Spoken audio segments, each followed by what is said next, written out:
Yeah, let me know you can hear what I'm saying there, guys. Let me know that you can hear what's being said in the background at Magistrates Court. Just give me some feedback there, guys. Yep.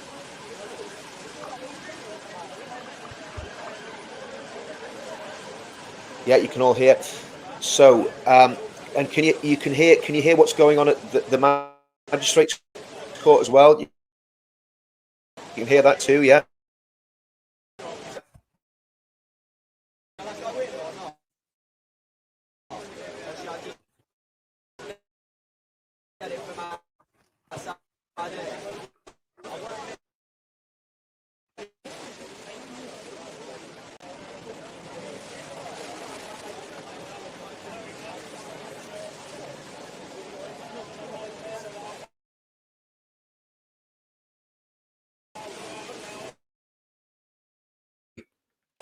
And at the top there, you see Seagull Battle.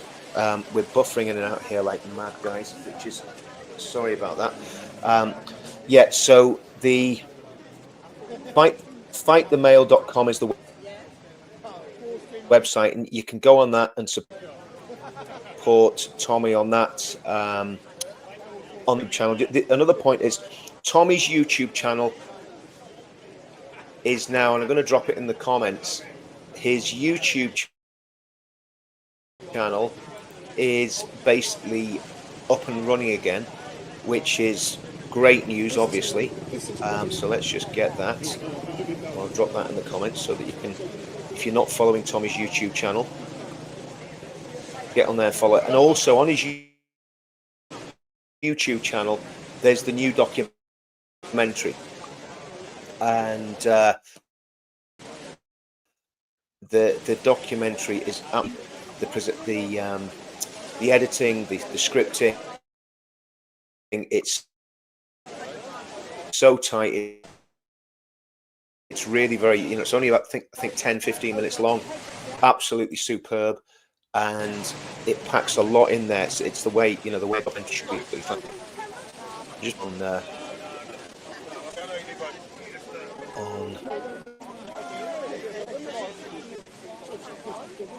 things I do apologize for this. Things are really glitchy this morning. Let's have a look. There we go. So let me just drop that in the comments.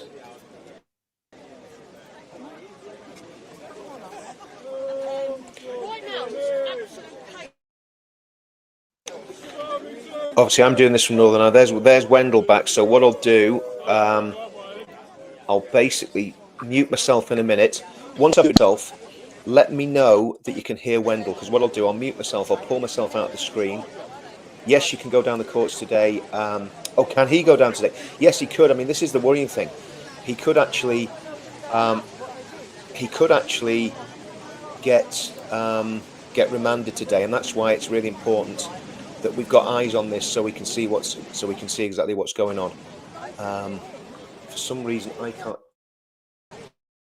Guys, can you hear stuff going on? Just let me know if you can hear stuff. If you can hear on outside Westminster Magistrates Court.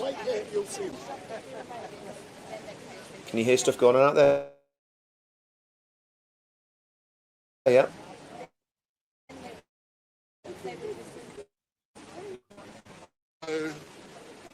Right, I'm going to mute myself so you can hear what Wendell's got to say.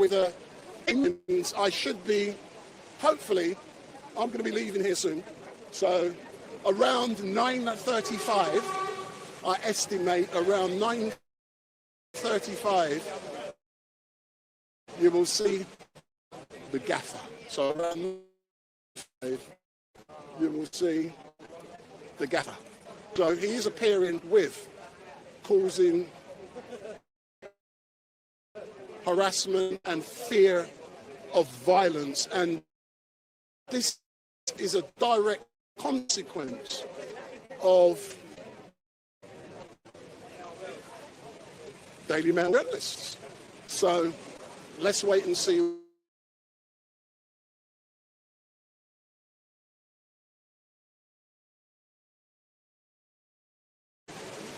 Go on the link below, fightthemail.com. So we want you to go on the link below, fightthemail.com, and support Tommy, because the fights Tommy has ahead in the legal sense cost tens and tens of thousands of pounds.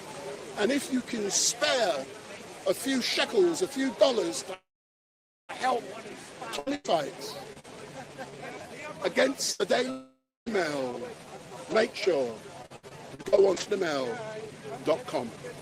And I hope all of you guys were watching. I went around the world, and you know, I was invited. I didn't find out till very late Monday night that Tommy would be released, and I was outside of. They were in bed because they were all expecting Tommy to be released around 9 o'clock. But it was about 6:45 when he got released from prison. And what was really great for me was to film that historical event. But when I saw Tommy with his beard, the ginger beard, he looked like a jihadi. But he come out and he was fighting. It was like he had been unleashed. And for me, it was so great to see and hear that the gaffer is now out. And I've got a man next to me by the name of Brexit Brian. Brexit Brian, come talk. We're currently on Tommy's. We're not on his Twitter page directly. We're on his YouTube page. Okay. So tell me, so come round, man. It's all about composition. Sorry, I'm trying to film as well. That's it. So, you know, you're out here now with the world's media. How are you feeling, knowing that the gaffer will soon be arriving, and he's going to be arriving down there? How does that make you feel? Well, it makes me feel disappointed in some ways that he has to be here in the first place. I think the reason for him being here is absolutely preposterous. That's a big word, preposterous. Can you spell it? I think it, of course I can't. I think it's something that has been set up by the state deliberately. How on earth can you get this man arrested, charged for harassment, whatever it is? To me, the state has got an agenda against the man, and you know, pray for Tommy, because I see Tommy as the figurehead of the freedom desire that we have in this country. And as you know, millions of people around the world love Tommy Robinson. Oh, Tommy. Because he's a person that stands up for what is true and right and For the proper. common man. That's right. And also he was somebody that highlighted the issue with the grooming gangs. Yeah. At a time when everybody kept silent, at a time when everybody bottled it. You know, come what may, you know, people might criticise the man, but he personally has suffered as a consequence of standing up for what is right.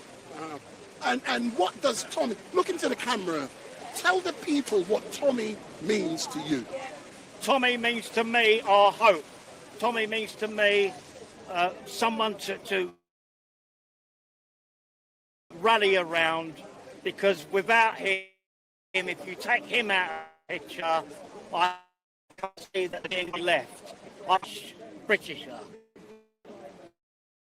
Excellent stuff. Brexit Brian, as normal, thank you very much, and I look forward to engaging with you after the gaffer arrives and after he exits. So, big up.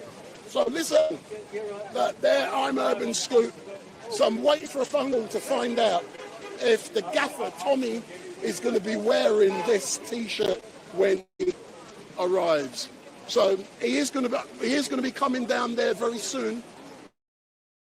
So I'm expecting him to be coming round there in about half an hour, and that's my expectations. But the case today, I don't think it's going to last very long, and it's just a plea hearing, and there could be restrictions, bail restrictions placed on Tommy.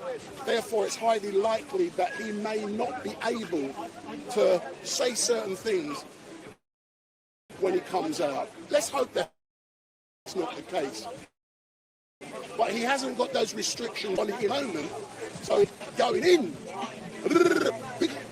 There are many things Tommy will be saying, but I do hope all of you guys and girls who are watching on Tommy's YouTube channel, make sure every Sunday you do watch, because I'm on his Twitter page at Speaker's Corner. Because I know all of you love Speaker's Corner. Down there, we got some mad nutcases, and we've also got some great people with great intellect. Like we've got Bob, and I call him Pope Bob of Speaker's Corner, because the new Pope, his name is Bob. So that's what I've named him. And one thing, what we have acknowledged is that where there used to be lots of Ali Darwas and all heavyweight Muslim speakers, they've run from Speaker's Corner. They've ran away, they're scared. They no longer come to Speaker's Corner. They prefer to do street dawa at places like Shepherd's Bush and places like Leicester Square. So the Muslim guys, they've all run away from Speaker's Corner, and they're scared to come down to Speaker's Corner for an intellectual debate. So Mohammed Hijab, where are you, Mohammed? You engage with me, but you're hiding from Street Mike. Ali Darwa, what's happening, bro? You're scared. So Ali Darwa, you know me, Ali. You got my phone number, Ali. Ring me, but you're scared to go to Speaker's Corner. Ali, Chicken Dawa. I should call him Ali Jerk Chicken Dawa. Sir, come forward. Come forward. Come. What are you scared of, man? I'm a journalist today. How you feeling, bro? I'm feeling good, thank you very much. Yeah. Yeah. And tell me something, yeah. You're now outside of this court. You know, yeah.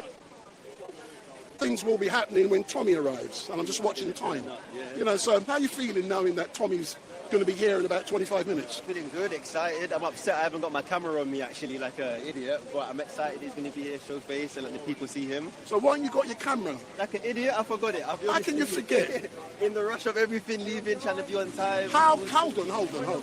I have never heard such an excuse. I bought everything but the one thing I needed. So. Do you know, once before, I live streamed professionally Monday to Friday. Yeah. What's happened once before, I have given someone equipment, there was no camera in the bag. I swear to God, there was no camera. I took it out. And I forgot to put it back in. But luckily, because I was so early, the person was so early, I was able to get. And deliver. So I understand. I've gone on a job all the way in Croydon, arrived in Croydon, realised I didn't have my live streaming unit. So now you have to... But there's such thing as Uber. And because I'm early... Preparation. I left it on the floor, and I just, you've got 100 things to think about. But listen, there's things I've got to do. That Tommy will be arriving about 25 minutes. I know nothing. So you say. I know nothing. I can't wait to see him, man. I hope the crowd goes crazy. I've no doubt he'll come up to my camera and he's going to make a speech. Big up. So for those of you who are watching, we are live and direct outside of the Magistrates' Court here at Westminster, where the world's media is now waiting for the arrival of Tommy Robinson. And he has been charged with harassment and causing fear of violence.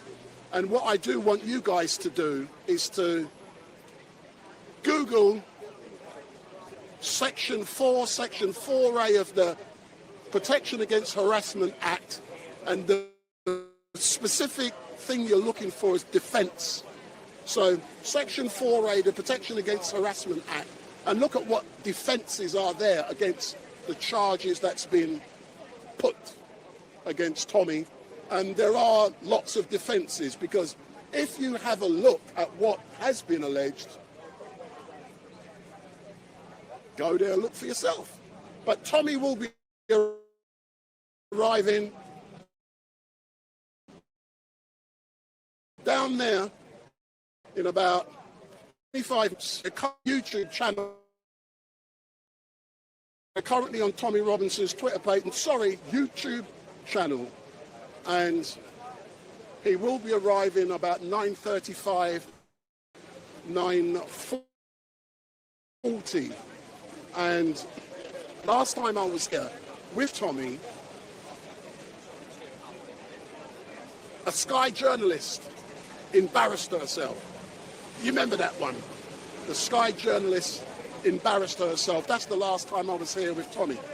And what is happening at the moment is people are queuing to get into the court for the various different trials which will be taking place, or hearings that will be taking place today. So they're currently queuing up to get into the court, but Tommy should be arriving around 9:40, I'm reliably told, as I know nothing.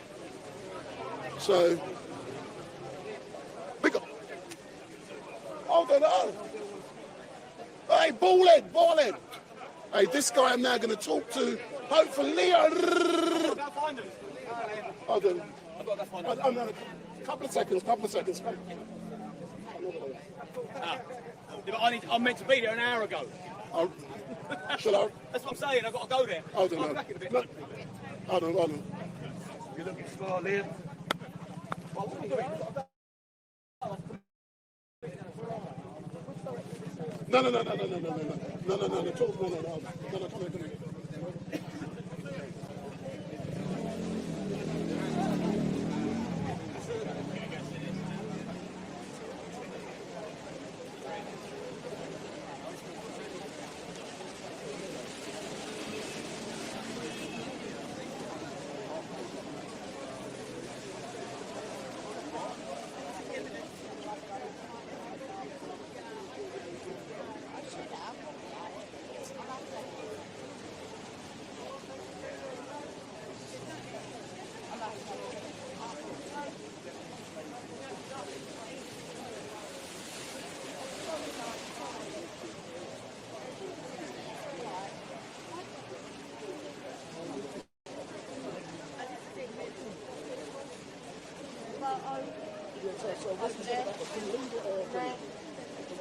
Stick one on him. Yeah, he's in there, look. In the blue jacket, Cash. Over there.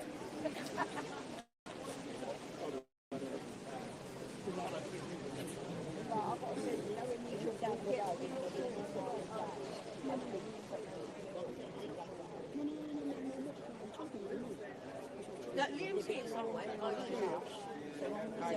Yeah.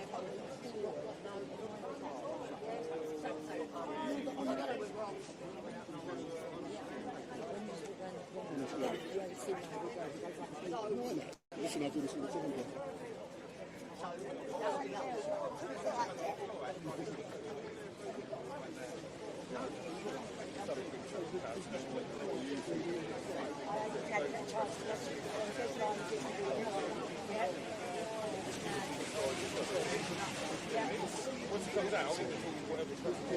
Boom. Yeah, sounds good. She's just raising up some more. We don't know who's doing it.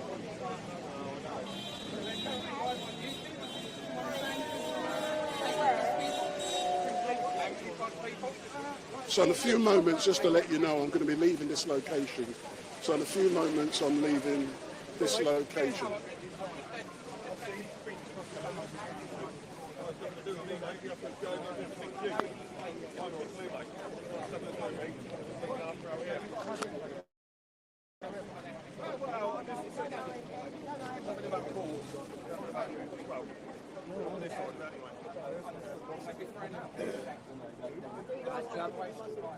Not too bad.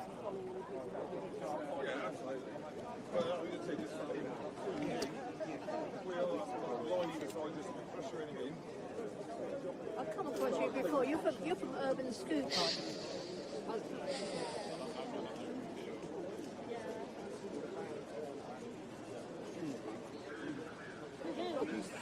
Hey, let me get your flag.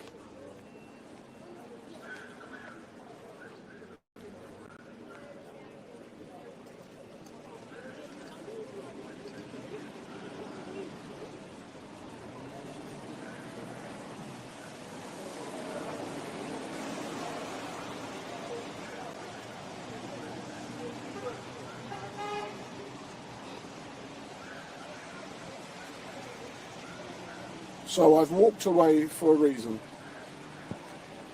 Wave it.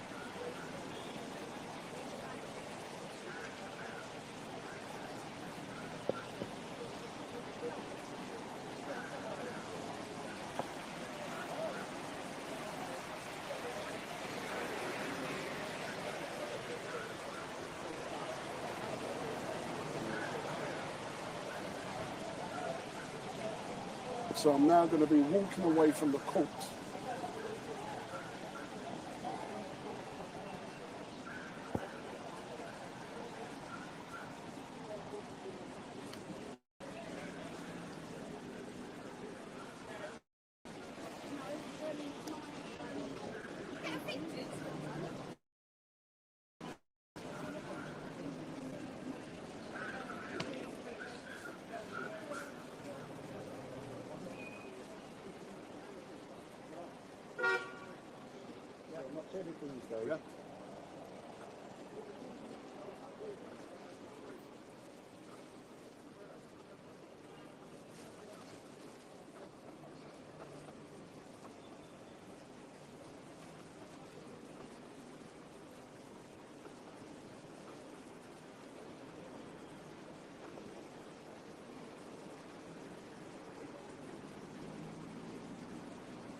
No.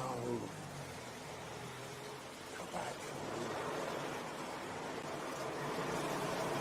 Go back, man.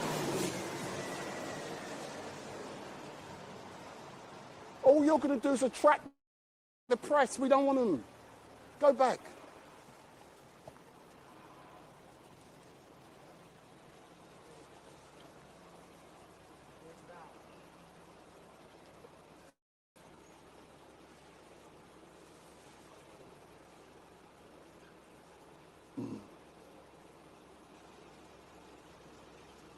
I'm just hiding behind the van so no one can see me from up the front.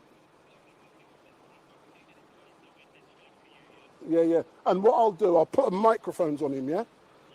Bye.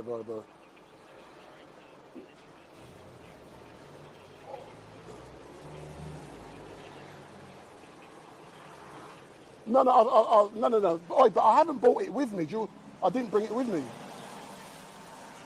Oh, bye. Bye.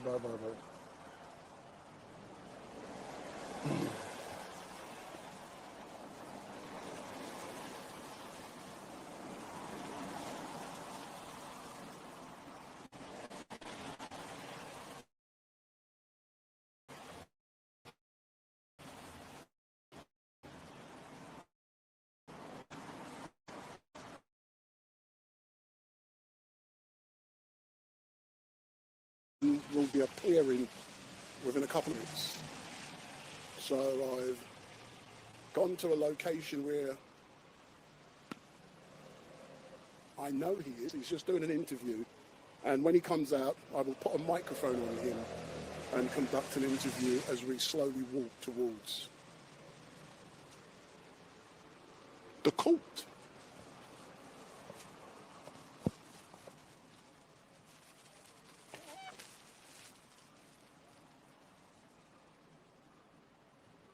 So they're just coming out now, so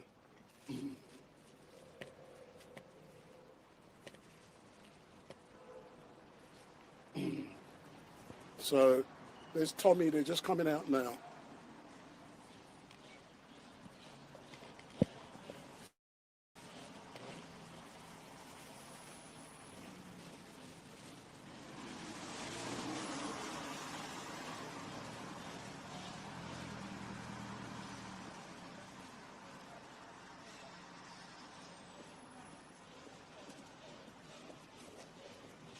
So here's Tommy now.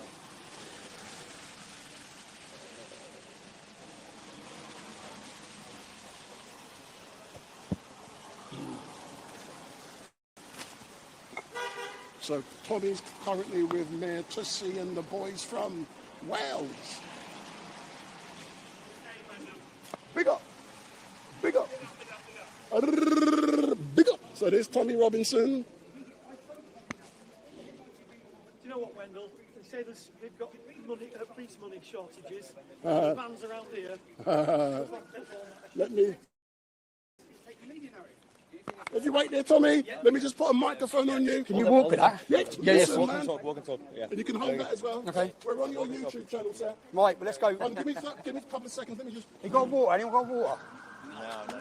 Can I bring Nick that water, bruv? Thanks, man. Cheers. He's got monkeypox now. You've got Mars bar and all, have you? Come on. Yeah, come on. Thank you. Ready, Wendell? Yeah, we're ready. Who loves Wendell's personality, eh? I was sitting in the car, I'm really tired, and I sit in the car, and then I turn on live stream watching Wendell, and he's like, yes! He's always happy. Come on. So Tommy, let's walk down the road, and hundreds and hundreds of people are currently waiting for you. Yeah. All right. Well, thank you. How are you feeling, sir, knowing that you're appearing at Westminster Magistrates today for some foolish charge? Frustrated. The purpose of this is lawfare. There's not been one date since I first opened my mouth in 2009, not one, but I haven't faced prosecution and waiting for a court case. And this time, when I was getting out of prison, the whole time I was in there, I said to the officers, I guarantee you they don't let me out of here. I guarantee you they come again.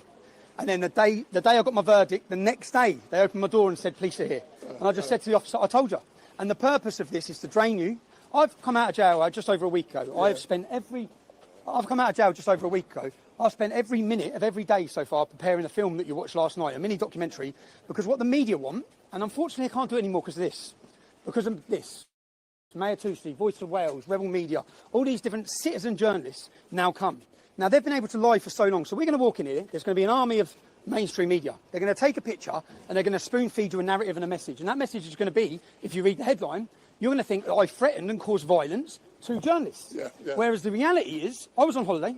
I was never, from the minute the riots started in the summer, I wasn't in the country. But when they started, as soon as I heard the English Defence League mentioned, I knew they were framing me for it. My message was for peace and calm the whole time. The Daily Mail then travelled to where I am on holiday with my family. They take pictures of me. Let me read you this, yeah, because this has just come out. I don't suppose we have to rush that much because they can't start without us. Mail Online, yeah, this is from the Press Awards. I wish I had this for my documentary that went out last night, yeah. Tommy Robinson on holiday. Our photograph of Tommy Robinson. The press are now running towards Our photograph of Tommy Robinson stoking the. No, don't stop him. Don't. Our photograph of Tommy Robinson stoking the flames of the post-Southport race riots from the safety of a Cypriot sunbed became one of the defining images of this summer's disorder. They're celebrating that Axel Rudy Cabana was not the defining image of the summer's disorder. A picture of me on my sunbed. I had nothing to do with it. Okay, I had absolutely nothing to do with it. Just leave it, lads. I had absolutely nothing to do with it. So it's frustrating, but they come, they lied, they tracked down where I was, they gave the location of my family, they endangered my family, and what they don't want is the camera being turned on them. So I decided I'm going to turn the camera on them. That's what I decided. Tell them to leave it. Leave it, lads. Just leave it. Yeah, so leave it, lads. So I decided to turn the camera on them, which is what I've done. I didn't threaten violence. I said I'm going to ask you questions on camera. And for that, in 2025, Great Britain, turning the camera and saying to journalists, I'm going to come and find you now, and when I find you, I'm going to ask you questions. But I made it clear, when I do find you, I'm not going to show images of your family, I'm not going to show where you live, yeah, because that's morally bankrupt. That's not what they've done to me. They purposely, they could have run their article without showing images of innocent people. There's no public interest in that. They purposely endangered my family members. That's what they've done. So you ready? Anyway, excuse me. Where are you from? Where are you from, lads? Where are you from? Where are you from? Which journalist are you from? From the agencies. Agencies. Which media are you? What media are you? Freelance. No, look, can I ask her? Can I ask her? How are you, man? I'll talk to you, bro. Yeah, I'll talk to the citizen journalists because they're the real journalists. You guys have already got your media, your news headlines wrote already, isn't it? It's right already. Who are you from? Who are you from? Reuters. Yeah, look, can I ask you? Can I ask you? Leave it. Right? Can I ask you? Excuse me. Reuters News. Excuse me. Reuters News. Leave him. Yeah, leave it. I don't want anyone there. Just leave it. Just leave it. It's all right. Leave it. It's all right. Leave it. Just leave it. Just leave it. May I ask, what were the conditions like in prison? What were the conditions like in prison? Well, Axel Rudy Cabana's not on solitary confinement. Salman Abedi's brother was not on solitary confinement. Islamic gangs are controlling every single prison in this country. And officers are coming under a violent attack. The ones you're reading, a little snippet, every day they're getting attacked. For 7 days they stopped my food. For 7 days because I rang my son. Because I rang my son. Yeah. Sorry. Move up. Sorry. Where's Wendell? Pardon? Where's Wendell? Wendell. He's up front here. All right, move. Let's leave him. You move back. Come on. Yeah, all right, then. How are you, mate? You all right, mate? You all right, mate? Where's Wendell? No problem. Where's Wendell? I think Wendell's gone to sit outside. Hey, Wendell's here. Wendell. Come on, Wendell. Do you know what's mad? You've got all of these cameras, yeah? This is the mainstream media. How many of these people reported on the rape gangs across the UK? None of them. And every one of them knew about it. Every one of them knew about it. Let's get over to this corner. Mate, who are you from? Reuters. Can I ask you a question? Stop. Just stop. Stop. Just get off me. Can I stop? Just stop. Can I ask you a question? You're from. Stop pushing.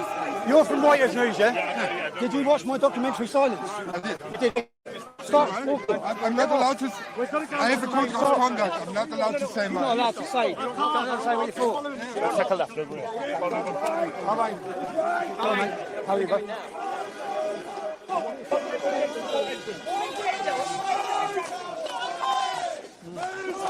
Tommy, do you think you change any of the opinions of the mainstream media then? No, I never will, but I want... They've got their newspaper stories, mate. Yeah.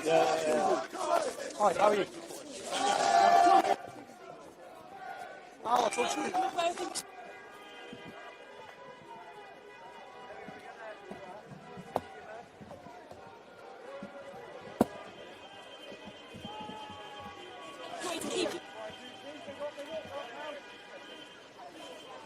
My rights. I guarantee you they try and gag me today.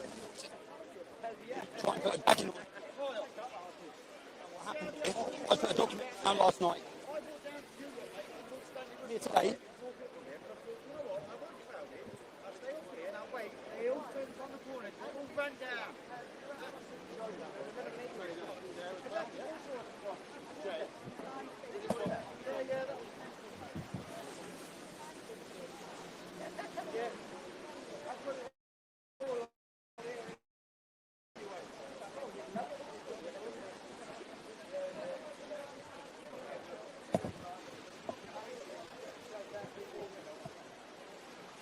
I want him here.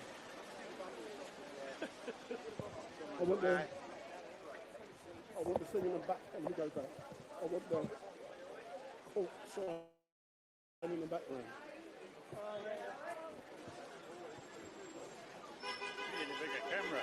Leon, when he comes, make sure he stops with the Westminster in the background. That's where I want the interview. When he comes out? No, when he goes in as well. So before? Right now, right now.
If you was a journalist, you'd have watched my film, you'd have understand why I'm in court today. You don't even know why I'm in court. So what are you doing here? Well, when it all comes out, it'll come out in court. But no, what will come out is your headline. That's the problem. What comes out is your headline. Okay? And your headline, but your headline is based on no investigation. You've just said that. Okay, these men tracked down my family. They photographed innocent members of my family and put them in danger. I then said to them, do you think I should be able to ask journalists questions? Do you think I should be able to contact a journalist and say, I'm going to ask you a question on camera? Do you think? Well, I think that everyone has an opinion. Okay, so do you think I should be able to contact a journalist? Say you're a journalist now, yeah? So I know who you are now. Yeah. Should I be able to send you a message saying I'm going to come with my camera and ask you questions like you've done to me? Well, I don't know. You don't know? No. Do you believe free press? I do. So you believe in free press? Yeah. So I'll ask you again. Do you think I should be able to contact a journalist and tell him I want to ask him a question on camera? I think you need to perhaps put it through to ITV, the news desk. So I need to put it through to ITV on the news desk. Did the Daily Mail put it through to me when they secretly, covertly recorded my daughter, my ex-wife, and they put pictures of her in a national newspaper endangering her? Is that right? Do you think that's right what the Daily Mail did? No. So, okay, so you don't think that's right what the Daily Mail did? I'm facing 10 years in jail for saying I want to ask them a question on camera. Do you think that's right? Do you think we've maybe got a biased justice judiciary? How am I even in court today? They endangered my family. How are you, honestly, you seem like a nice bloke. How are you been sent here and you haven't even looked into this? Because you're going to now just run a headline, and your headline is total lies. So what you're doing is you're feeding propaganda to Nick from the establishment that lies about me as a journalist. But you know why? Because you're controllable, yeah? I get it. You're worried about losing your job. I'm not. So they can't control me. So I'll turn the camera on you, people like you, and say they're lying. This is how they're lying, right? And that's what I do. And because they don't like that, I get tied up through these courts. Lawfare after lawfare after lawfare. I've done nothing wrong. I've done nothing wrong. Other, my only crime, 2 crimes. Being an uncontrollable journalist and being a decade ahead of the rest of the population. On the problem. Now I have to get into court because I don't upset the judge anymore, yeah?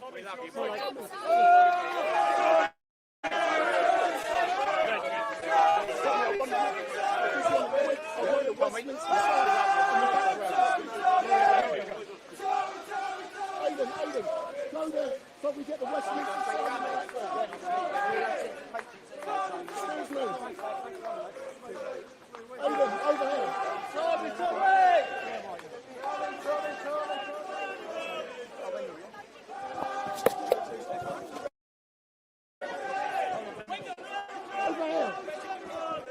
Over here.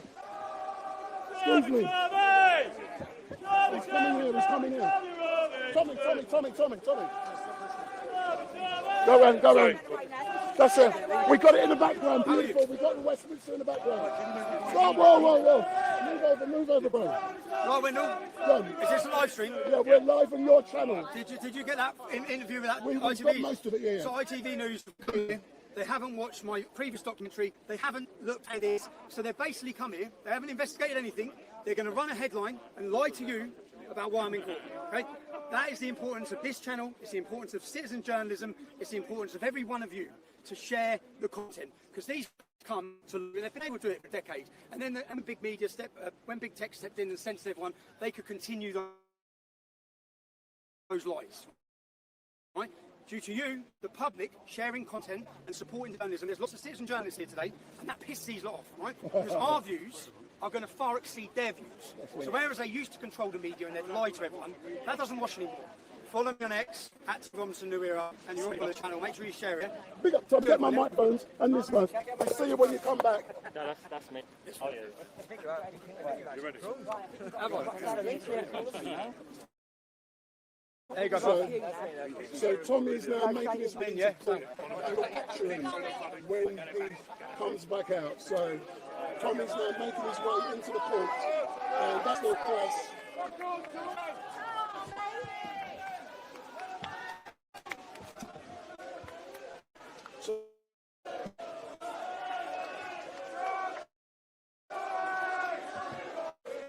So that's the media scum as Tommy makes his way into the court.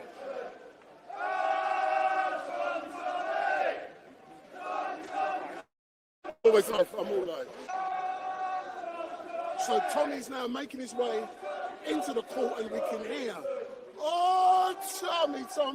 And when Tommy Robinson comes out, yet again, he'll be speaking live and direct into this camera, not that of the fake media.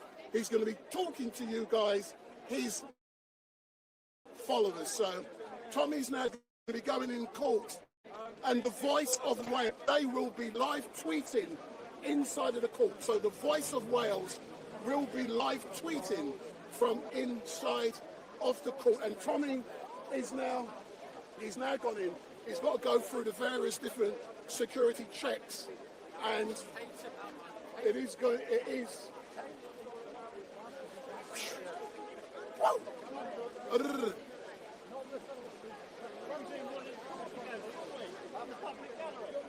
So those of you who, if you don't know me, where have you been? Where have you been hiding? So my name is Wendell Daniel from Urban Scoop, and we are coming to you live and direct, live and direct from outside of Westminster Magistrates Court, where Tommy Robinson has just gone in. And let me turn this microphone here up a bit, so it's a bit low at the moment. So Tommy Robinson has just gone in, and it's a plea hearing. He might not be in there for very long, and when he comes out, there could be bail restrictions which prevents him from saying things. But what is important is that he's had the opportunity to say what he needed to say before he went into the court. And he actually, you know, I came over here to try and get my position before he went in, and he was actually engaging back there. I'm going to wipe my lens. And he was engaging with an ITV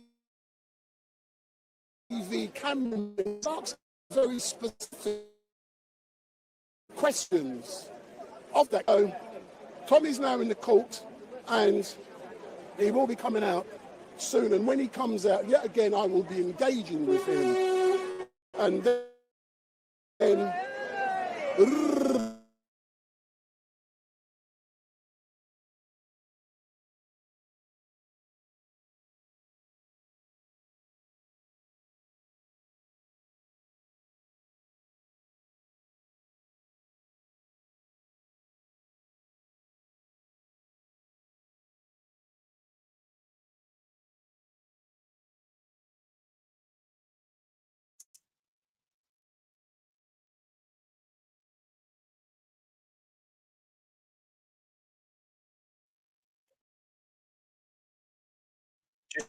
a bit of a technical, well, not a technical nightmare, just an internet nightmare this morning. Signal's really very, very glitchy, very glitchy. This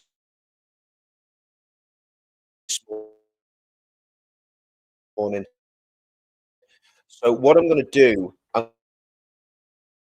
going to drop the link into in.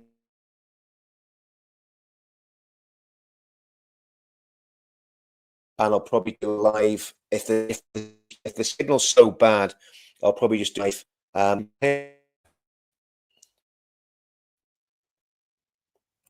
Okay, just bear with me, guys.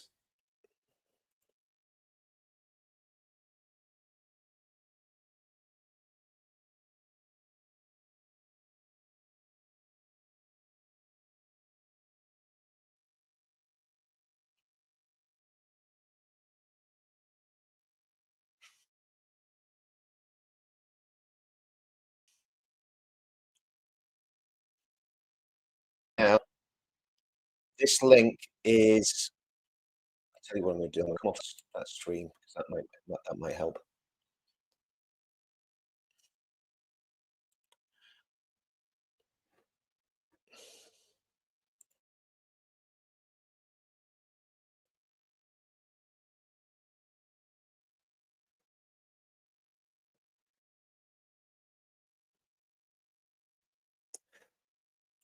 Yeah, I think that's a possibility. For some reason, the connection is never normally this slow. If people are watching my streams, normally it's very, very fluent.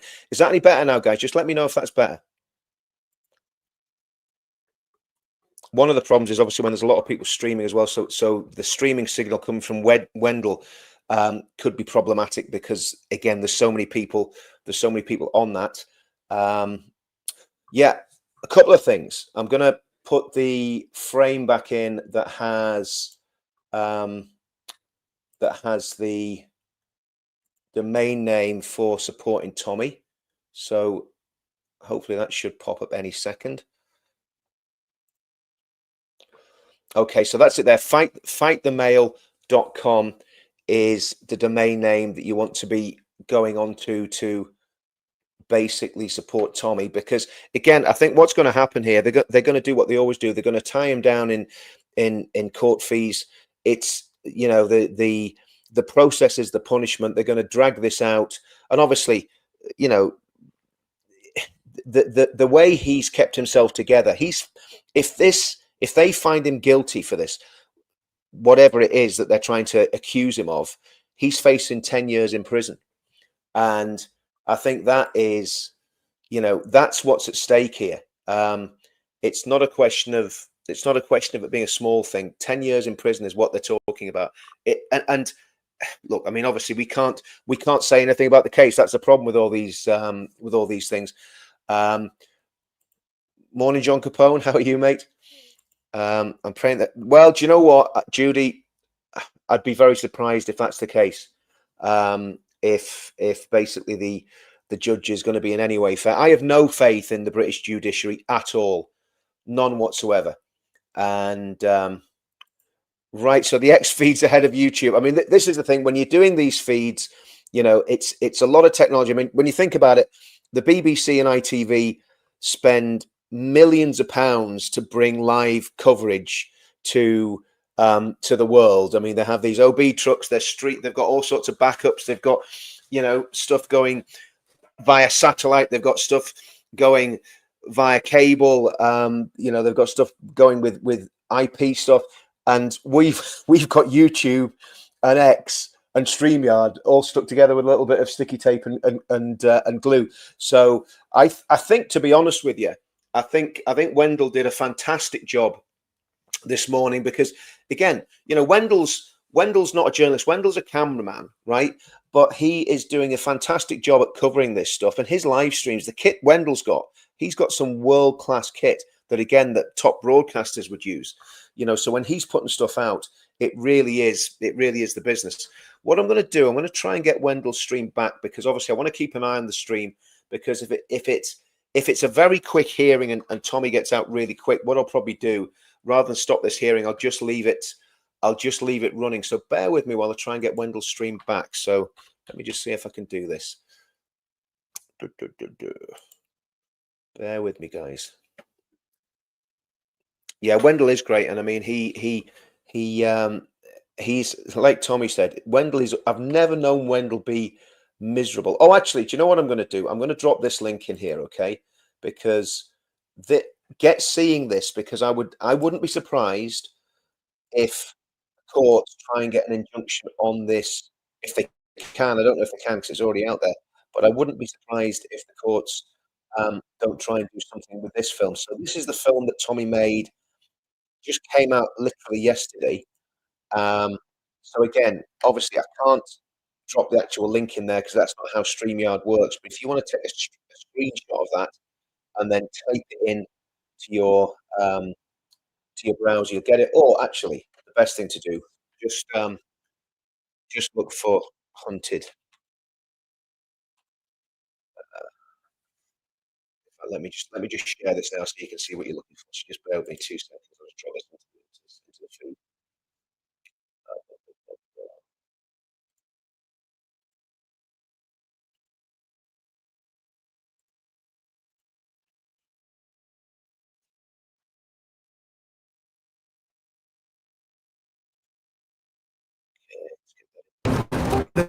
There's a price on the head of every celebrity, and almost anything goes to get it. But are they selling out their morals for money? Track marks on the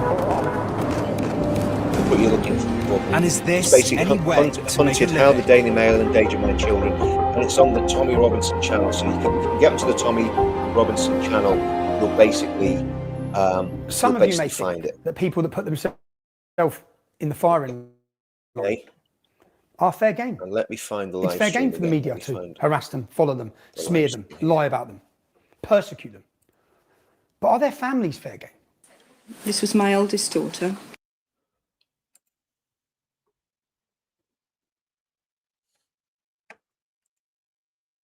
But I'm just being a journalist. yeah, but the Okay, so there we go. question I'm There we go. asking We've got the you, live stream as well. has charged, So and it is a fact, with harassment caused and also causing and fear this of is the violence. domain What do you think of such a that charge? this is the domain that that Tommy wants pushed out there. Fightthemail.com. Go on to fightthemail.com and do whatever you can to support this, because the only way he can win these cases is by getting the best lawyers around the country. And remember, there's a lot of lawyers who won't work for him because they're all lefties. I mean, it's ridiculous. You know, it really is ridiculous what's been going on.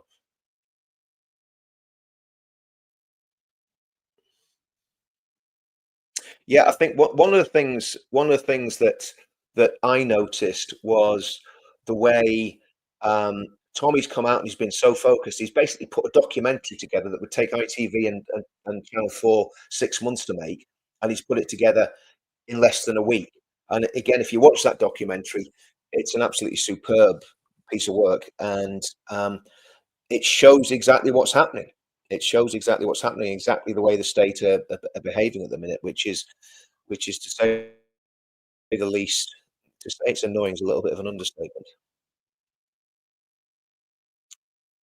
Let's just have a listen to what Wendell's saying.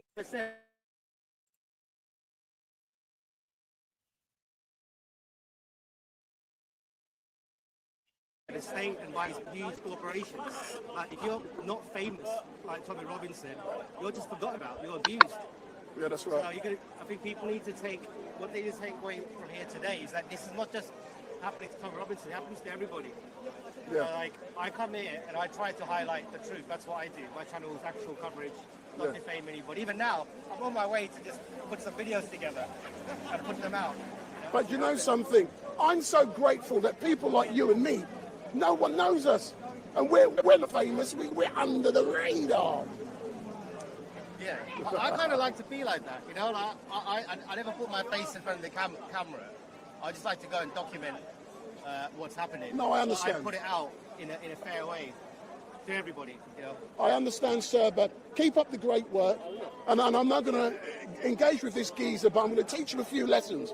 When I'm talking to someone, sir, no problem, I will come to you but there's a time. So if you step forward now.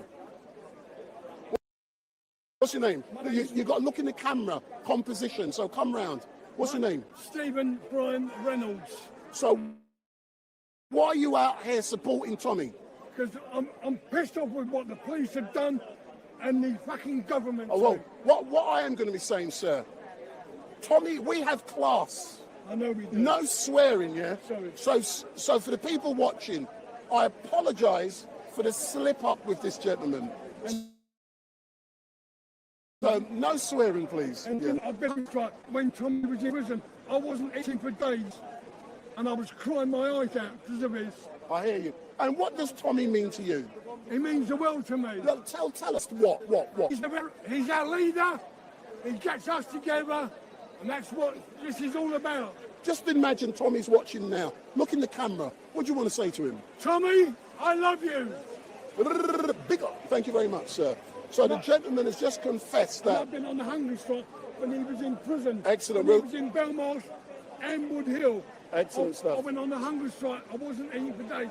But when I found out he was coming out, I started to eat. Excellent stuff. And it hurt me. Excellent. But thank you very much for that, sir. So now we're going to engage with a few people, and we're going to be waiting for Tommy to exit the court. But we've currently got about 200 people outside of the courts. We've got stewards. We've actually got, I'm going to congratulate the old Bill. Can you believe that? I hope Tommy ain't watching this, man. But we've got some amazing police officers out here. I've got no problem with the old Bill. Nick. They're here and they're offering assurance. They're reassuring, making sure that there's no problems.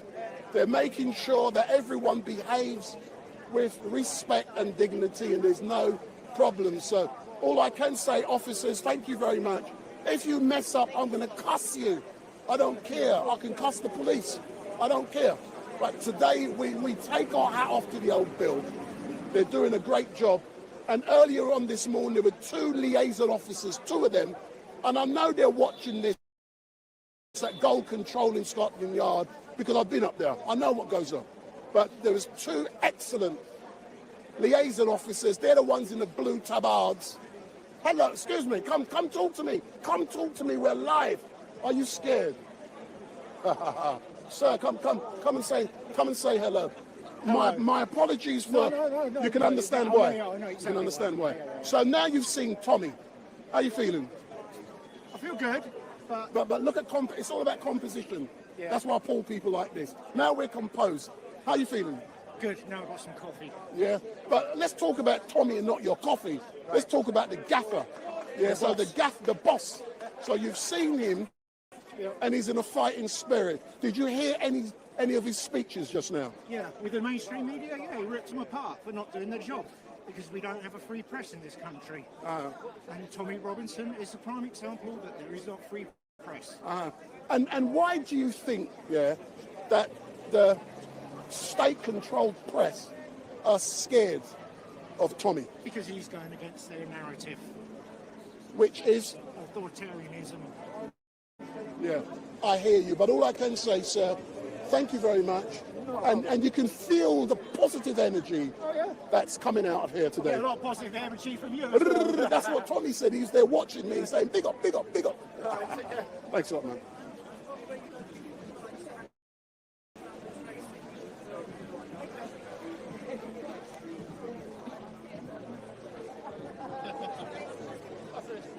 Let's play music. Let's play music. Huh? Because you get a what you call it, don't you? Yeah, don't play it, man. So that no. Is that all you're into, selling? Why would I be selling t-shirts? Oh my word. Can't take you lot anywhere. So earlier on, people, unfortunately, I'm going to tell Mark Rowley how great these liaison officers are. See, I can make them laugh, man. Unfortunately, I can't interview. But earlier on, I said that, you know, we've got some great police down here today. I said, if they mess up, I'm going to cuss them. But the liaison officers, the guys and girls in these blue outfits, you know, we know them. See, look, they're great, yeah. And the thing about them, if you treat them nice, like I do, you get information. Isn't that true? I know I can't talk with you, but their boss is Mark Rowley. So if you say to Mark Rowley, do you know Wendell Daniel from Street Night? I bet he's going to say yes for good things, not bad things. So, big up. So we are currently waiting for the gaffer to exit here at the court. And when he exits, he's going to be coming to this camera to talk, not the mainstream media cameras. He's going to be coming to this camera to talk.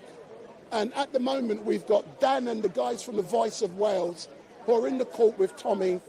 And if you go on the Voice of Wales' own website, sorry, their Twitter page, they're currently live Twittering or whatever it's, or live Xing or something like that. So I do hope you like the coverage I'm giving you. I've got to entertain you, man. I can't just be out here doing nothing. Let's get a few comments from the people watching. So if you are watching, I'm going to do something. Oh my God. But no, hold on. If you come here, no religion today. No religion today. If you come here, no, I'm being honest, no religion. This is not about religion today. So if you hold that. So for those of you who are watching, the young lady who has just come up to me, her name is Shalini. And Shalini, come forward. Come forward. That's it. Beautiful. And Shalini is from Speaker's Corner. So she is well known at Speaker's Corner. You know, she's always cussing people, but not today. Today is not about religion. Today is about Tommy Robinson. So why are you out here supporting Tommy? Shalini. Good morning, everyone. Good afternoon. Good morning. I'm here to support Tommy Robinson. And, you know, he has been speaking out to support the country. He has been standing out for the corruption that is happening in the country. And we also want to support him because we want to stand for the right in this country. We want to support this country. We want to get this country right back as a Great Britain in this country. And, you know, I'm very happy. I met him and he looks great. Hooray! Tommy Robinson. So, even he was in the prison, he looks even more great and determined. He looks even more good. You know, he came out and he looks fantastic. Hold on. Am I seeing love stars in your eyes? So, my message to Tommy Robinson is we will stand in solidarity with him and with this country, and we are here to support and fight and be with Tommy Robinson and encourage him and, you know, encourage him and support him. But I've heard you speak previously about illegal immigration, not immigration in general, illegal immigration. So tell me about your own views of people coming over on boats who are illegal. Okay. This country has allowed legal immigration from all over the world. Okay? And this country has given a lot of freedom, a lot of good opportunities to come and live here happily. But there are some illegal corruption going on from the Home Office. Within the Home Office, there are corruption going on by the, you know, corrupted people in power. They are using the money and the power to bring illegal immigration here. And you don't realize what you are giving this country into the hands of. You need to realize that this country cannot run like this. And we need to stop the illegal immigration, because in the illegal immigration, there are rapists coming, there are knife crime people, criminals are coming, and there are murderers, rapists, and benefit those who want to sit in this country and take the benefit of this country. They are coming here. If you see in this country nowadays, there are a lot of people sitting on the streets, and when we ask them, they are all illegally come here. How did they come? So for me, Home Office is the door to this country, and there the corruption is starting from there. Within the Home Office is the corruption. Within the Parliament is the corruption. The most criminals are sitting in the Parliament House. Yes, the criminals outside the Parliament House. The main criminals are inside the Parliament House. And this country needs to be sorted by we the people, by the people, and for the people. So today I'm here to support Tommy Robinson. We love him. We will stand with him and with this country till our last breath. Amen. So tell me something, yeah. As you know, Tommy was released from Woodhill Prison last Tuesday. Yeah. Describe how you felt when you saw, and it was my camera, live and direct, no fake media, only me, exclusive. How did you feel when you saw Tommy walk around the corner? Okay, as a Christian, we have been praying. We all have been praying for Tommy Robinson, and God has answered our prayers. And he has been victorious, and we saw him wearing the cross, and that is even more good, that he is going to be in Christ and very soon. And I'm happy. The day he came out, we saw the video, and he looked even more great, you know. So we are happy that he come out of the prison even more stronger than ever before. And that was so clear that when he did come out, it wasn't he was immortal. He come out fighting. Yes. And he was ready for war. Yes. He was ready for war. Yes. So that isolation or segregation, whatever they want to call it. It did not affect him. It didn't. Well, let's say it did. Let's say it did. For Maybe legal, physically, not emotionally. For legal reasons, it did affect him. But once he was released, he felt good. But what did you feel and think when you saw that jihadi beard he had? No, Tommy Robinson was looking good in the beard as well, and he's looking good now without the beard, and that is good because we can see him more stronger, resilient, and more, determined to come and fight for this country, and we love that. But you know something? You know I'm a businessman and I think business. Yeah. I said to the team, Tommy come and his beard, everyone saw it. He went to get a haircut, and I said, do not chuck that hair away. You can auction it and make money. I'm serious. They thought I was crackers. But listen, you got to think business, man. You know, he set up a website, fightthemail.com, to raise money. He could have raised money selling his beard. No. Tommy Robinson is going to be more stronger, and he's going to get all the support of all the citizens of this country. We are standing with the right, and we are standing to fight the corruption that is happening in the Parliament, within the Home Office. We are going to fight the corruption. This country cannot be left to the dogs in the Parliament who are corrupted and who are just there to make money, and they are not doing anything. They are there for their families. They are there only to make money and put it in their pockets and just get out of the position. Another one comes, another corrupted man will come. But we the people, by the people, and for the people, we are going to get this country right. Excellent. I've got a gentleman behind you who's wearing a T-shirt. Black Lives Matter. Amen. Look what it says. So if you step forward, sir. If you can, I'll come back to you, Shalini. Anyway, thank you so much for giving me this opportunity to talk here. I'm going to charge you, next time. You're going to pay airtime. Okay. So thank you, Street Mike, for giving me opportunity to stand here in front of the Westminster Magistrate Court.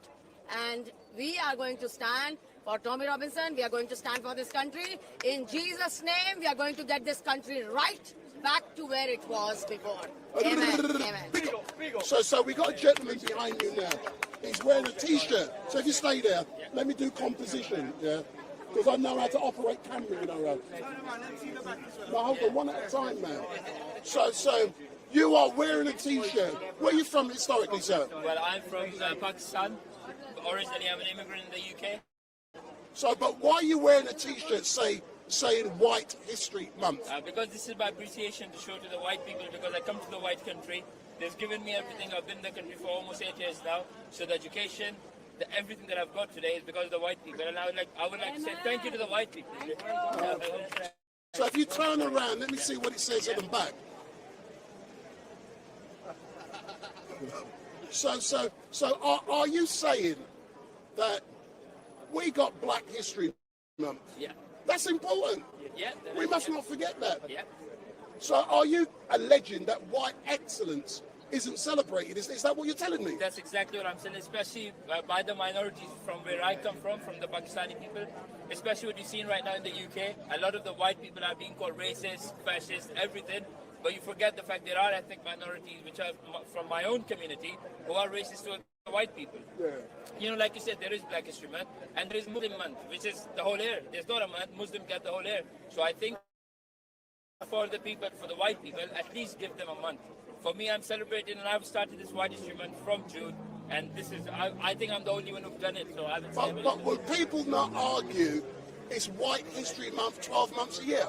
Yeah, you're right. It should be 12 months a year, but you need to start somewhere. So I've started from June. Anybody can take it and make it 3, 4, 5, 6, as you said, 12 months as well. I don't mind. Anyway, moving on, let's talk specifically about Tommy Robinson. All right, yes. And what does Tommy Robinson mean to you? For me, Tommy Robinson, I think he's the great white British hope. That's how I see him. I see him as a white knight. I think he's a truth teller. And what he has done right now, he's opened a lot of people's eyes, including mine. Like I said, I'm an immigrant, and I know there is a problem with the Pakistani rapist gangs, as well as in the Pakistani culture. I am a Pakistani and I'm a Muslim, so I see that culture, I know that culture.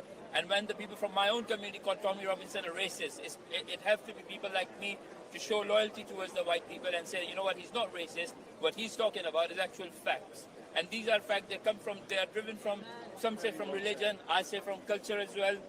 And this is something that we see everywhere. So when I go to Dubai and I go into a place where it's only written in Urdu, which is the Urdu language, which is for Pakistanis, and they say you're not allowed to chant political chants in the stadium, that means white people are not racist towards the Pakistani people, the Arabs are not racist towards the Pakistani people, the Chinese are not racist towards them.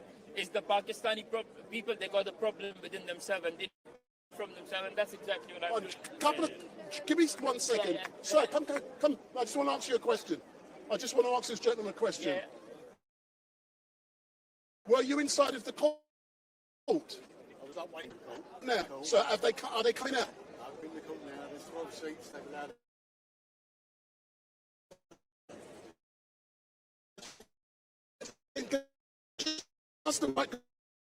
This gentleman.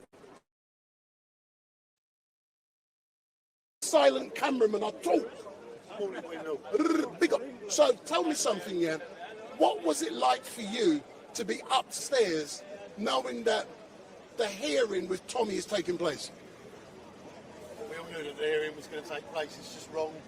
He shouldn't even be here. He should be in and out, really. But for the people watching, yeah.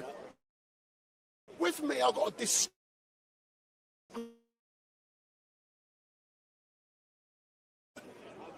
not a nice place. You're queued up outside and they walk past telling you keep in line. How many people do you think are in the court? In the court, they've got 12 seats for the public. They use the smaller court. They've gone into court 2 instead of court 1. So they've restricted numbers? Yeah, they've let about 20 people first. Even with the press, we still want yellow tickets for press. Yeah. So it's organised. So Tommy's team are in there. Are the boys from Voice of Wales? and they're live tweeting. So if you want to know what's going on, go on their tweets and find out. But Tommy has been charged with causing harassment and fear of violence. What's your opinion on that charge?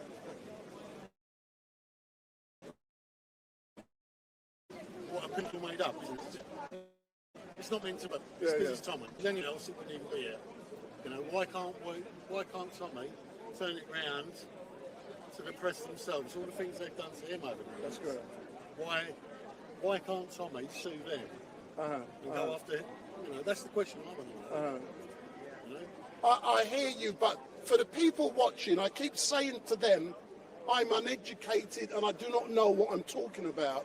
But I do advise them to Google Section 4 and 4A of the Protection Against Harassment Act 1997, because I don't know what I'm talking about, and look at the defence charges.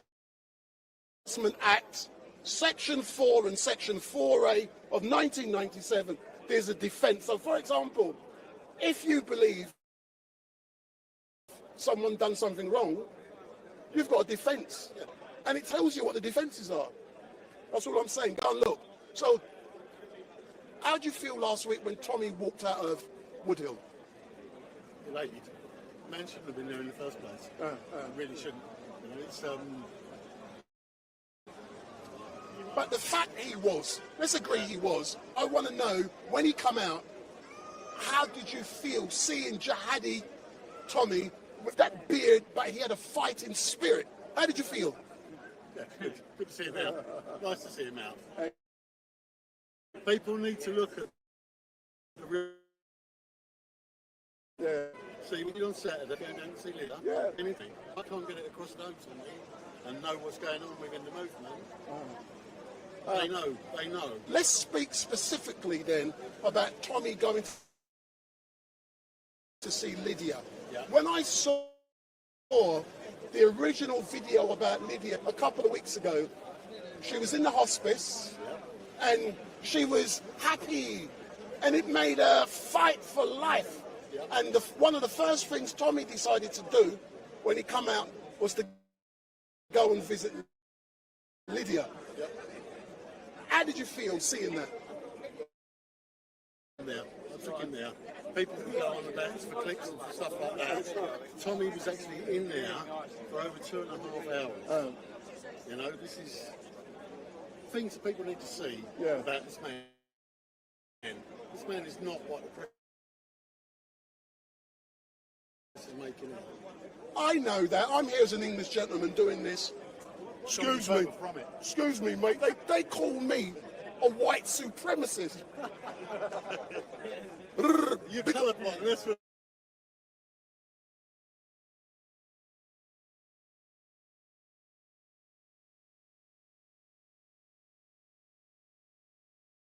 Too much out of people. You know yourself, you can't say things these days. You're not allowed. Yeah. You know, we're only allowed to say certain things. If only people knew what was really going on. Yeah. It's like Tommy, put him in a room with him, shut them all up and listen to him for an hour. Just 1 hour, they'd come out with a total different opinion of it. Like. I did. Yeah. Who doesn't? Anyone who meets him, anyone who has any contact with him, you see a different person than what these trash. Yeah, because we're waiting for people to exit. When they do, all the media think he's going to be walking up to them, but he's not. He's going to be coming to me. They're just dogs. They're dogs. That's all they are. That's all they are. Look at them. Thanks Low for life. Low life. Thank you, Wendy. Did you want to say anything? Oh, are you scared? Are you shy? You don't look shy to me. If you hold that. Yeah, I'm shy. So you must fit in the frame of my camera, so don't move. Yeah. So you're here and supporting Tommy, I'm assuming. I am. Well, are you here to support? Because I believe everything he says, and he's right, and he's been victimised, and he's a political prisoner, and the way this country's going now is an absolute joke. And he's the only person I believe, and I wish he was our Prime Minister, but that's why I'm here to support him. And I've been going to a lot of the rallies and all the things to support him, and I will continue to do so. Why do you think the state and states and the judiciary and the police, the government are all scared of Tommy? Because he's telling the truth. And they don't want to know because there's a reason for it, and I don't know what it is, but there's something to do. I don't know what it is, but there's a reason for it. They're all corrupt, I'm sorry. I don't trust any of the media, the government, authorities. The law is an arse, excuse my French, and I don't know what else to say, really. Hold on. Put your hand out. Put your hand out. Put your hand out. You say you don't trust any of the media. I'm part of the media. Oh, I'm sorry. Mainstream media. I'm just making sure you use the correct word. The fake media, the dodgy media. That's right. But the trouble is they get so many people who just don't want to see an alternative. That's the trouble. And we just got to get more and more people like yourself out there, to loads more people. I hear, but we're currently live and direct on Tommy's YouTube channel. Last week's live, did you see the footage when he come out of prison? Well, yes, I did. Do you know where that footage come from? This camera. We was live and direct on Tommy's Twitter page. So all I can say is thank you very much. And thank you. They trust us. You know, I've got a little camera, you can tell. But we produce, I believe in quality and high standards. And that's what I give them. So I'm grateful to be invited to do so. So all I can say is thank you very much. Thank you for letting me speak. No. See, that was easy, wasn't it? I'm still a bit nervous, though. When you look, you've done well, and when you look back, you're going to send this to your children, grandchildren, and they're going to love it. They're all on the same page as me, by the way. Us. Excellent stuff. Thank you very much. Big up. Well done. So I'm now going to go up here a bit.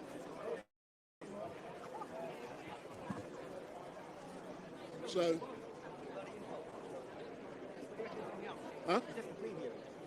Yeah, I know. They should be coming out soon, hopefully. Let me go there. Let me go. No, it's all right. No, it's all right. No, let me go back for me now. Because when you... Hold on. Are you scared? Yeah, I'm dodgy, can't you tell? Thanks a lot. No, what I want to get in here. I don't really want to be showing people going in.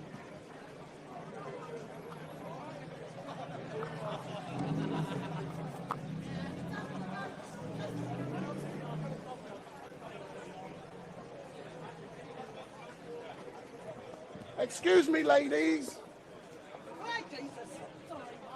Are you scared of me? No, I just got attacked. Big up. Yeah. An Irishman there just attacked me.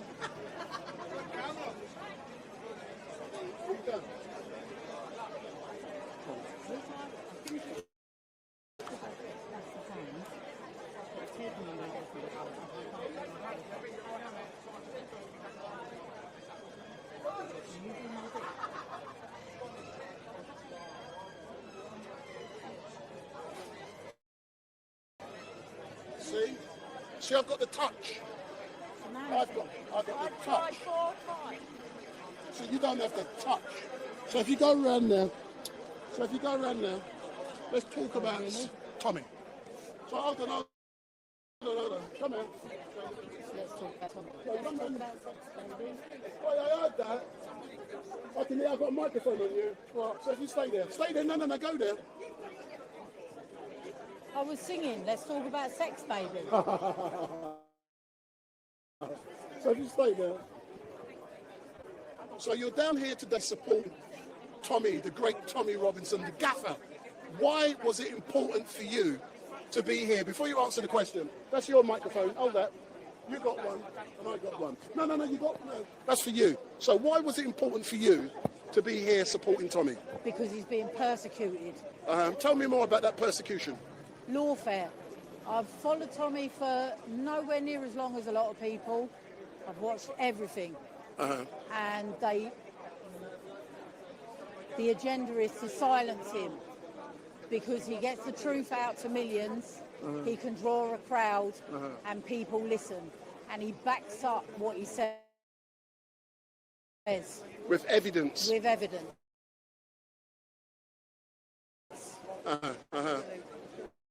And oh, heartbreaking. Although he looked better than I thought he was going to look. Yeah. But even so, like, it hurts to see him like that. You know, considering it's being done to him, well, I think illegally. You know, they're persecuting him. And, yeah, no. So you've got to come down, you've got to support him, you've got to stand for him because he stands for us. And just imagine, because we are currently on Tommy's YouTube channel, so he will look at, and here on is in the cafe down the road, watching me engage with people. And he said he couldn't believe me saying, big up, and he mentioned all of that. So when you saw him earlier on, yeah, how does that, describe that feeling?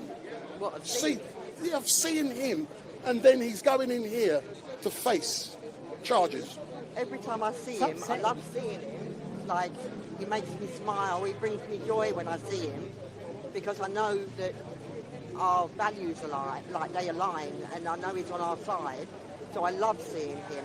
But watching him coming into this, knowing what they have the capacity to do to him, scares me. It scares you? Yeah. And how about yourself, my darling? I felt very emotional, and I think, how is this affecting him emotionally? Never mind the legal side of it. And I don't think they're ever going to stop. I think they will hound him into his grave. Yeah. And it's heartbreaking.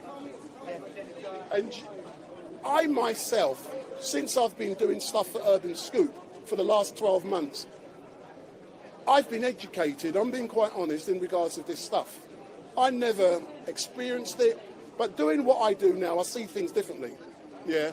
And, you know, I'm in a privileged position to be able to do all of this stuff. But I see the way the state is going after Tommy, and, you know, at the end of the day, they're going to try and break you. Yeah. And financially, they'll try and break you. Emotionally, they'll try and break. Hold on. I'm just pulling away from you for a reason. I'm going to come back. Can I have the microphone, please? If I put this on you. Yeah. So, That's news. Let me go around there. Hold on, come. Let me come here. Stan. Look, Stan, come here. Pleaded not guilty. So Stan, so you've just come out of the court, yes? Can you describe exactly what went on? So what has happened inside the court? Well, I think the main thing is, you know, Tommy's going to get a jury trial. He was offered, the magistrates offered to retain jurisdiction. They gave Tommy the choice to be heard in magistrates court or to go to Crown Court, which will be a jury, and Tommy opted for the jury. So I think this is going to be one of the first jury trials that Tommy Robinson has had. So I think that's a good thing. It is, although I have to say that this judge is a senior circuit judge, Judge Goldspring, and he was very, very reasonable. Yeah. He argued on a clause that would have hamstrung Tommy if it had allowed to go ahead, and that was clause 3. Yeah. And so the judge basically tore that to bits. Yeah. Clause 3, just to put it into perspective, was ultimately if anybody here today had posted something about the trial, it could have landed Tommy in trouble. So it could be somebody that Tommy doesn't even know, never ever spoken to, but that could also then put him in hot water. So the judge was very firm on the fact that Tommy does have a right to free speech. Yeah, absolutely. And so Tommy is allowed to report his own court case today. What happened, but he's not allowed to prejudice the case. So in other words, who, where, when, what, and why, and here, and he can name the accusers, but not in a derogatory term. Yeah, ultimately, these conditions aren't unusual. No. It's not unusual that if you have an open investigation and trial pending, you're not allowed to discuss the details of the case, especially on social media. So, I don't think it's not unusual that this happens. It's standard practice, and he's been through this a few times, so he knows what he's doing. What is unusual is the fact that it's going to Southwark Crown Court and not the court in Norfolk where this journalist lives. Yeah. Everybody who puts a charge against somebody, it goes to the local court.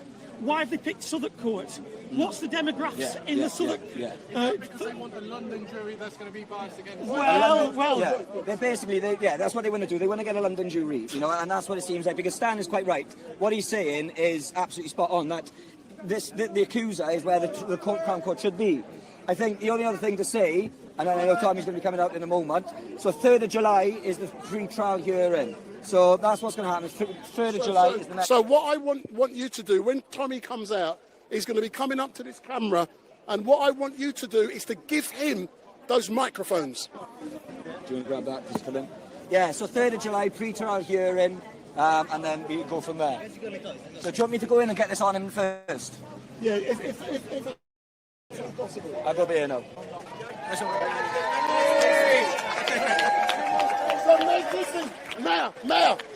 Mayor Toussaint, can you tell us what just happened in the court? Well, the prosecution wanted to do a gagging order, but the judge said that he will defend Tommy Robinson's free speech. So you're allowed to talk about the case as long as you don't really prejudice. Oh, am I the reporter? Am I going to get paid for this? Trust me, you want money. So we're gonna go 3rd of July, Southwark Crown Court for the pre-trial. We're going to take a picture of Blake for the thing. And then, so they wanted to put a gagging order so you can't talk about any of it, but the judge said you're allowed to talk about it, free speech, free country. So was you expecting the judge to put down some very stringent restrictions, bail conditions? Yeah, no, I mean, even Tommy himself, actually, he thought that there's going to be a complete gag order. But luckily, we had a good judge today, so he was in a good mood. So, thank you, good judge. Thank you, good judge. Yeah, good. Who wants to take over? Because I need to do my thing. So I distracted you again. I distracted you, Mayor. So, but you can't be in my way, and Tommy's coming up to my camera, not yours. I am the way. Yeah. This is on Tommy's channel, as you know. So in a few moments, Tommy Robinson is going to be exiting the court. We're just placing a microphone on him so that when he comes out, we will be the first. Have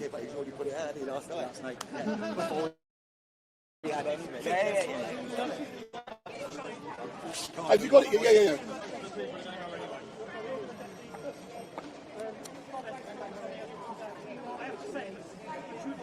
So for those of you who are watching, my name is Wendell Daniel. We're currently on Tommy Robinson's YouTube page, and hey, don't worry about them.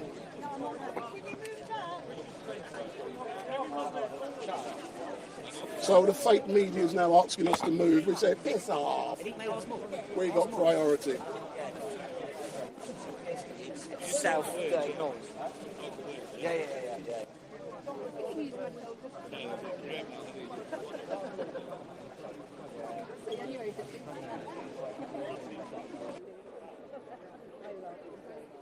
So we're expecting Tommy to be exiting in a few moments, and he will walk directly up to this camera and he will be speaking. He won't be speaking to the BBC. And here comes Derek. So there's Derek.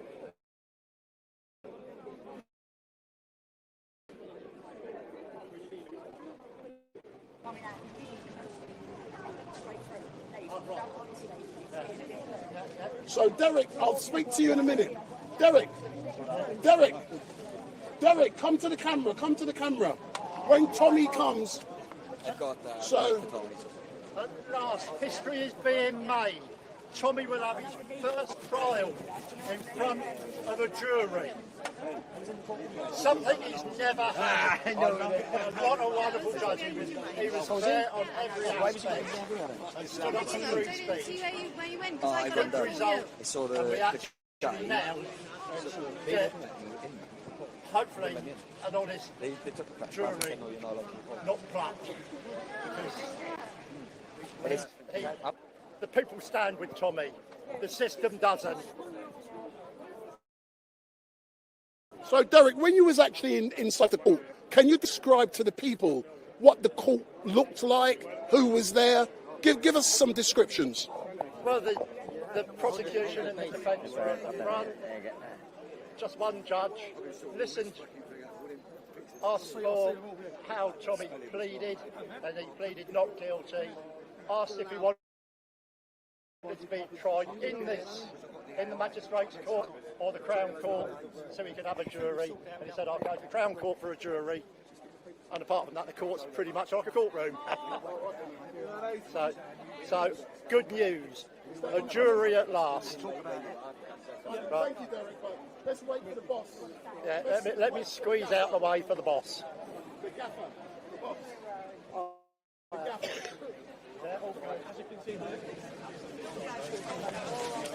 So for those of you who are watching, we're currently live on Tommy's YouTube channel. So we're currently live on Tommy's YouTube channel, and we are waiting for him to exit, and I've no doubt that he will be giving us some information. So I'm just waiting for Dan to put a microphone on Tommy so that when he exits, we get some great sound. Oh, you can't see him yet, Dan? No, he's still up there. Oh, there he is there. Yeah, there he is now, yeah. He's coming, yeah. Hold on.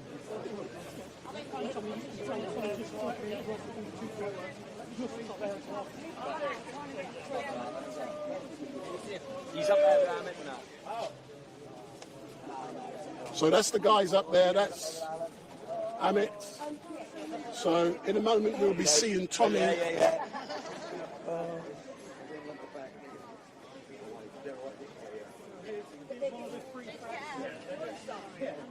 So we're going to see Tommy exited in a few moments.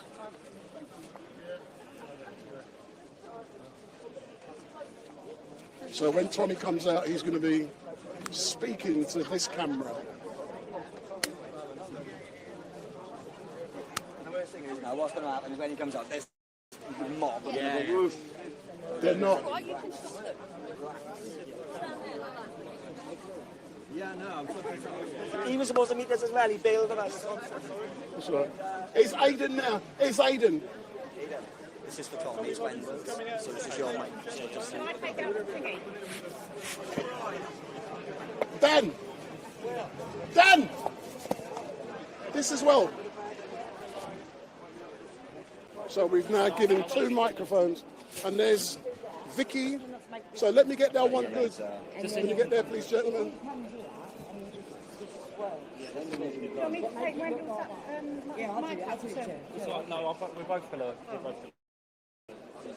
So we're just waiting Tommy to exit. So we're just waiting for Tommy to exit. I'll probably see you on Sunday. Oh, he's just talking to his lawyers.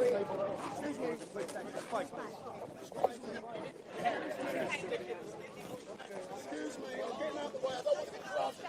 I don't like being crushed in. I'm giving you more space to see more. See more.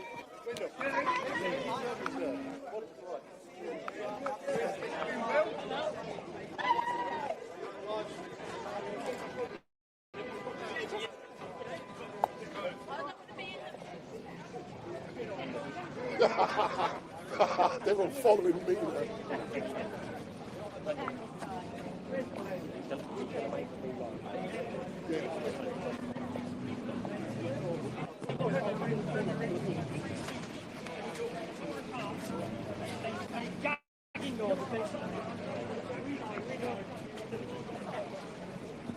I see you this morning on the YouTube.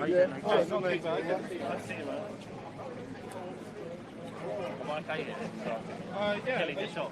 No, it's all right. He's going to be speaking to Wendell from Coconut. But you get too close and I'm back now. You can't turn it up away, you can't see because someone else jumps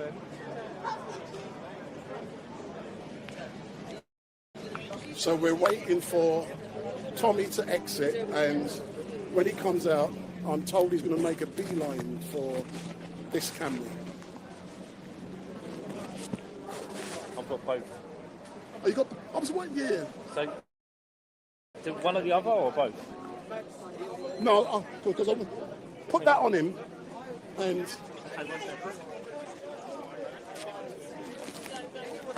I was wondering where that noise was coming from. Sorry. Garrett. Trust me, stay there. Stay there. Trust me. Don't move. Don't move.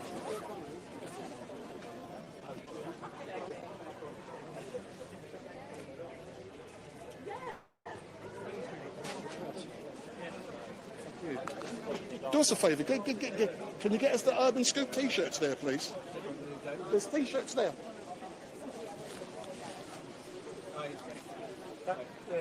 Dan! Thank you. You want that, mate? Really? You want that? No, we're here, yeah? So when Tommy exits, he's coming straight here. Don't worry about the fake news. Yes. We know nothing.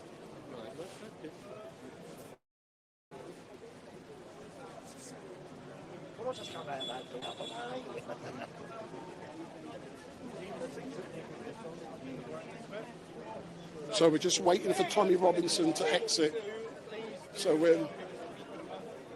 we're waiting for Tommy to exit, and please remember, please go on fightthemail.com, fightthemail.com. That's the website he has set up to fight his corner. So fightthemail.com. Wheels, move back, man. So fightthemail.com. Make sure you go on Tommy's website and support his fight against the Daily Mail.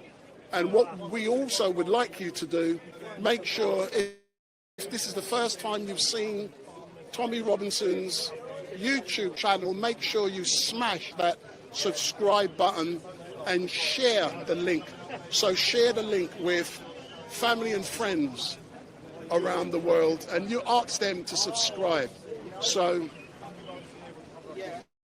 smash that like button, get your family to subscribe, and make sure.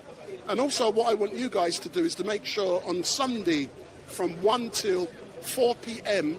So on a Sunday from 1 till 4 p.m, make sure you tune in to Speaker's Corner, and we will be live and direct from 1 till 4 p.m. on Tommy's Twitter and also on Tommy's YouTube. So live and direct. So we're waiting for Tommy to exit the court to find out exactly what has happened. So it has been an amazing day. We've heard some information from the Voice of Wales in regards to what happened inside of the court, and we will be finding out a lot more information in a few moments. But when this is all done, Tommy will be heading off elsewhere, and I have a funeral to do later on this afternoon, so I'll be going off to a funeral.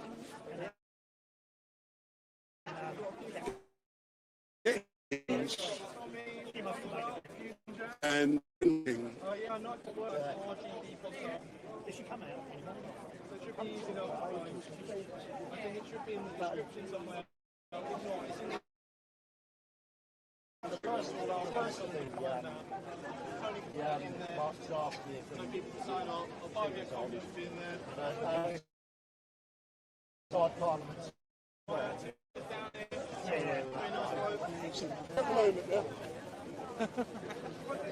This is the shot.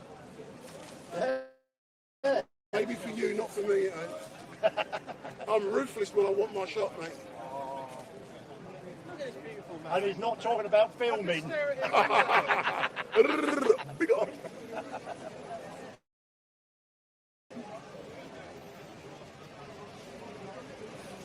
I bet you guys on Tommy's YouTube, you can actually feel the tension. I'm now going to go on there and see a few of you on what you got to say. Are you cussing me for talking too much? But I know you love me. No, he's not being held in detention. He's free to walk. So I'm now looking at you guys. It's the first time I've come out of here without wanting to punch the judge. So Golden Dollar has said everyone who's worry about them. It's freedom of speech. They can say what they like. It's blindness. He ain't got a clue what And he's going on about. MB has said, good morning. I just woke up. I'm praying for Tommy to stay free and safe. He has Big up. done. Well done, Tommy. Big up, big up, big up, big up. So for all of you who are watching, I'm going to set you a challenge. Go on the YouTube chat on Tommy's Twitter page, pose a question to Tommy, and I will ask Tommy your question. So for you watching now, go on Tommy's Twitter page, ask Tommy a question, and I will hopefully ask him that question on your behalf. Big up.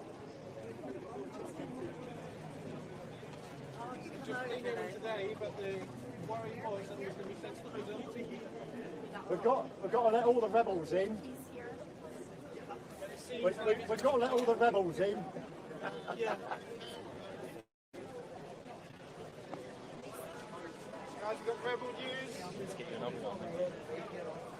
I answered for 4 last week, wasn't it? You remember now? You see what I mean? And the other one. Remember I only had 2.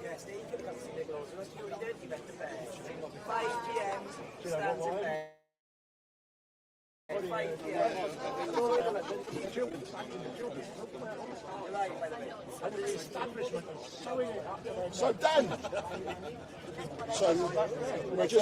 we're just Stan, you're blocking the way, boss.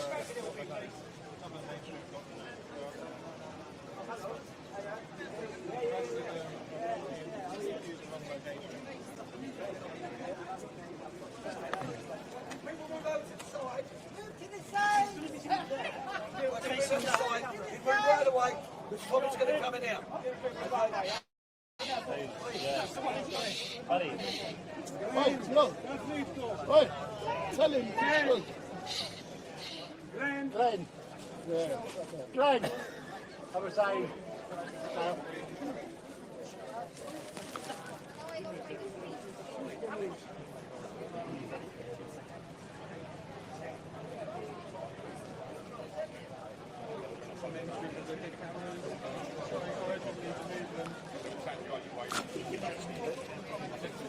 Are you glad you listened to me and came to Telford, Neil? I'm just making sure. Beautiful. Sorry, Aidan, here. If you stay there. I'm getting ready for the shot.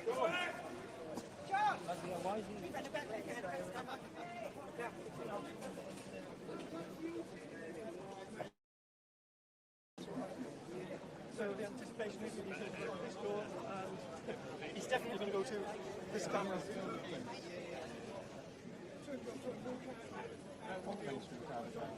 Yeah, we don't do live. We don't do live. I mean, You're scared to do live.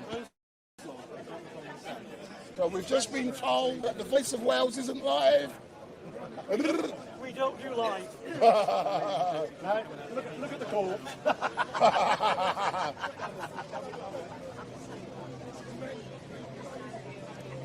Yeah. Like the number of times if we'd have gone live, the number of times we'd have got people into trouble.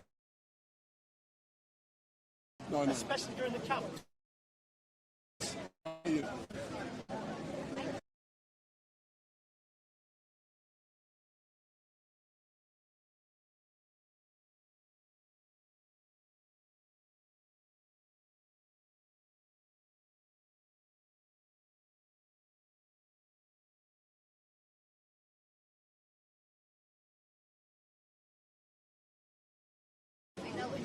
So we are waiting.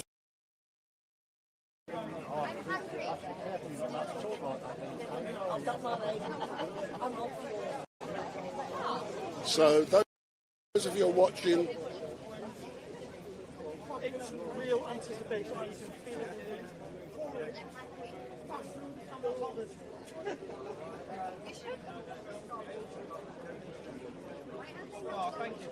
so Debs has said, why does Fight the Mail address take me to donate money for Toby to Urban Scoop? And I didn't notice no promise.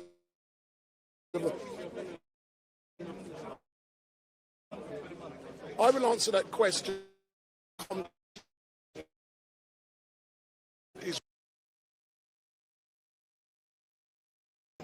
That's why it takes you there. Big up.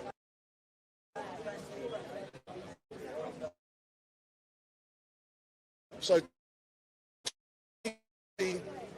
hopefully coming out.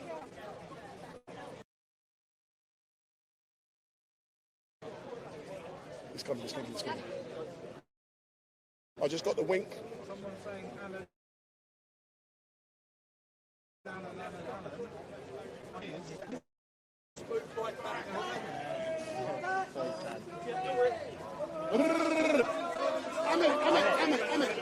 Out of the way. Tommy.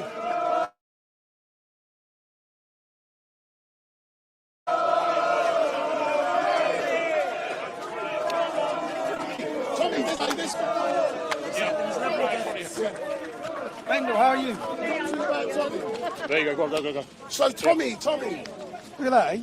You've just exited from the court. Can you describe exactly what went on in court?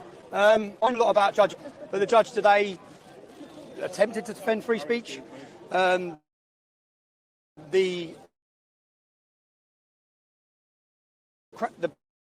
prosecution wished to impose conditions which, as his right for free speech, they were able to gag totally like this with it, and then he told the prosecution you need to reevaluate what you're asking for because it is a curtailment of free speech. So yeah, and then I've been given now the opportunity to have a jury trial. I've never had that. Go and read my conviction list. Yeah, what they do every time, and the state did it again today. What they do every time is they drop it, they charge you, and then they drop it so that you can't have a jury trial.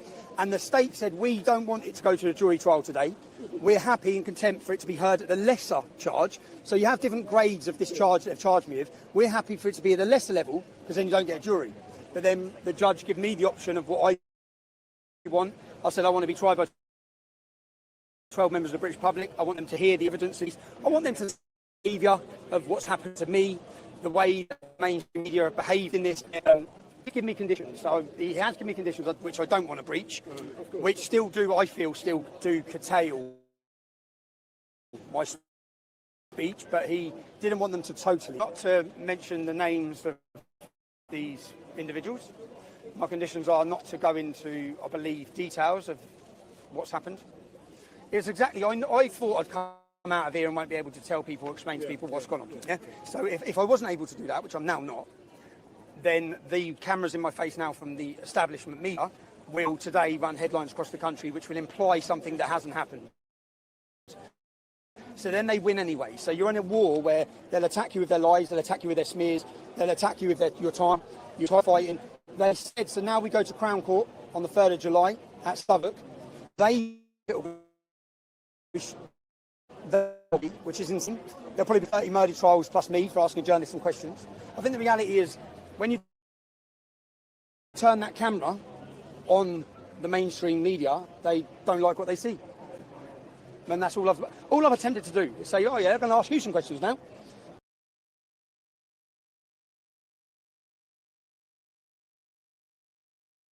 And they don't want to be asked questions. And then, do you know why they don't want to ask questions? Because they have never been asked questions. They have acted with impunity. They've lied, they've smeared, they've attacked. But everyone knows they've lied. I was looking up prior to this at the trust in media across the whole of the European nations, all the European countries. Britain, the British public, have the least trust not the former communist states, yeah, where they know that the media lie, but the British public are now totally awake to the bullshit being fed to them, and their ability to spoon feed their narrative into the public has gone.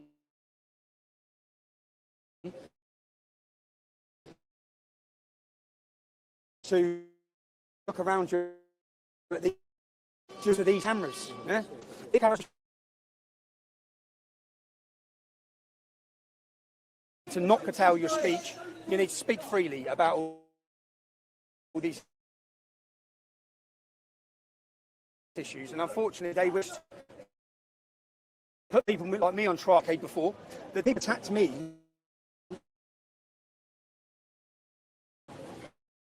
for discussing these options, these problems, and now the mainstream TV shows acting like it's like. Hold on a minute. You've crucified us. Be careful what I say.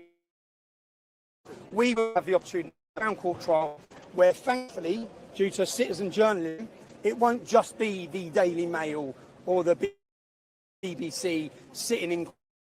It will be 20 upcoming, rising citizen journalists who are taking the war, propaganda war, being waged against us by the establishment and the controlled media. And there's a war going on, and the way we fight back is through citizen journalism, and it's good times. How meant to be going before a jury? Do you know what? When they come in with these charges, when I was in custody, I thought, again, I need a bit of a break. But then I can get myself in the mindset of I have to take every opportunity. As a journalist, I took the opportunity of going to prison. I thought, I'm a journalist. Do you know how many stories I've got to tell from prison? Yeah, they give me the education, they give me the opportunity to make inroads, to understand the prison system. I'm going to say this: the establishment media and their behaviour and their morality on trial for the British public. Before you, if you can hold that, we got the Urban Scoop T-shirt, and I just want you to hold it. Can I ask? Is that a Slazenger logo? I'm not wearing it. No, I just want you to hold it because it's Urban Scoop. By the people, for the citizen journalism. Get behind not just Urban Scoop if you're watching this. Any podcaster, anyone who's uncontrollable, anyone who doesn't need sponsorship, get behind them. The up and coming, the people who are bringing out and live streaming, share their content, subscribe to them. Netflix, cancel your Amazons, cancel your, get behind the ground, people coming from the ground. Yeah. Tell me one thing. You got it? You got it? Big up. Buy these at Wendelton.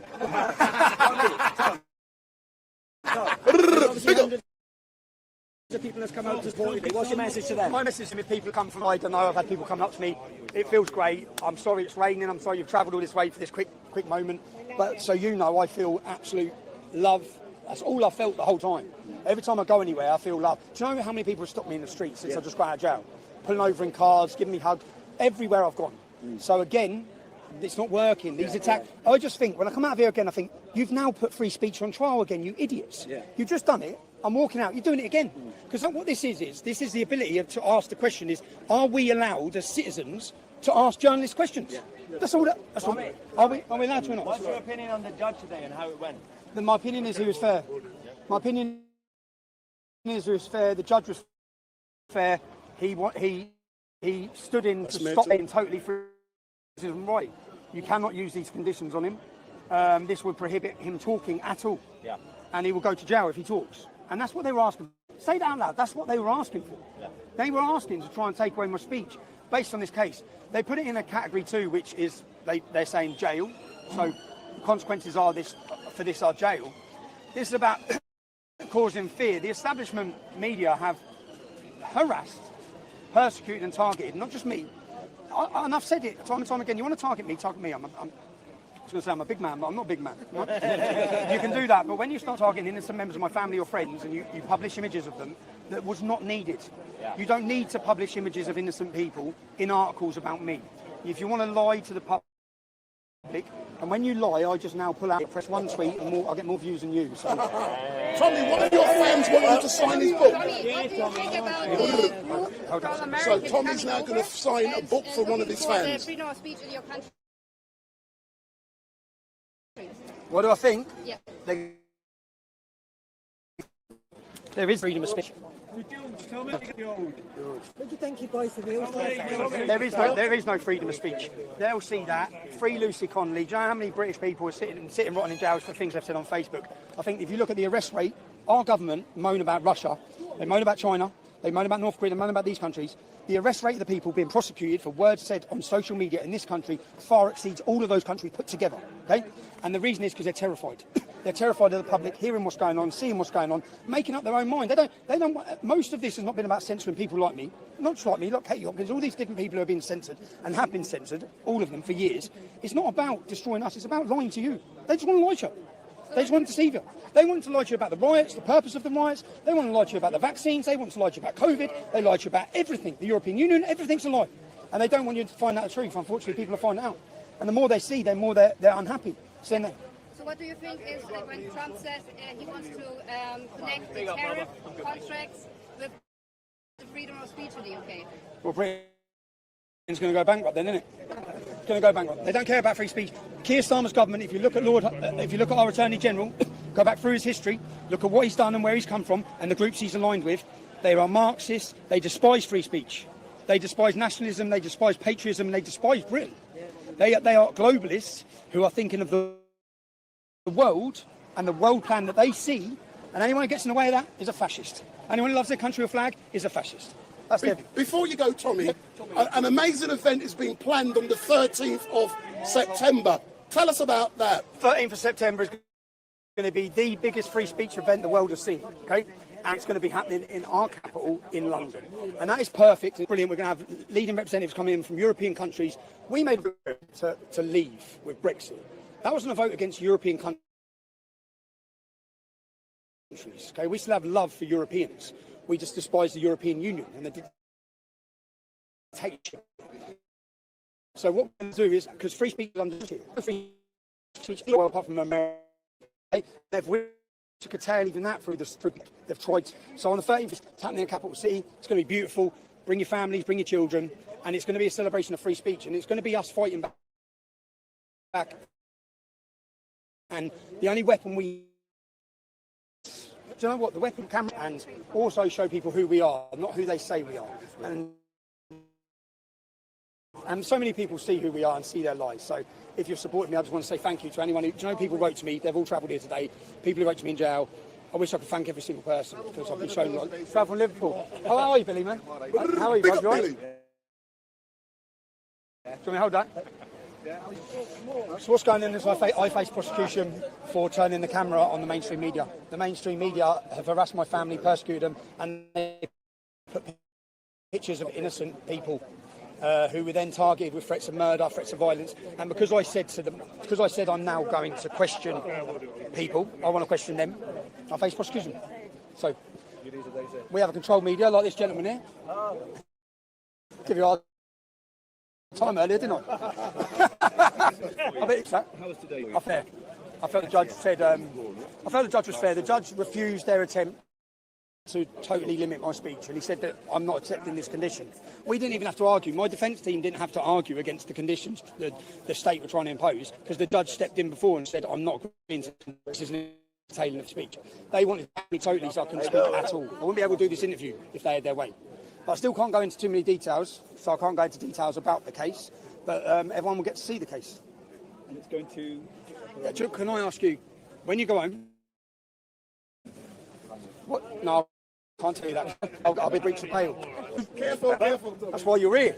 What have you got to say to ITV News today? What I've got to say to ITV News? What I'll say to your viewers, stop watching. They're lying to you about everything. Everything they say is a lie. They bullshit, they come with narratives, they'll use slogans of far right, of thugs, of things like that. They hate you.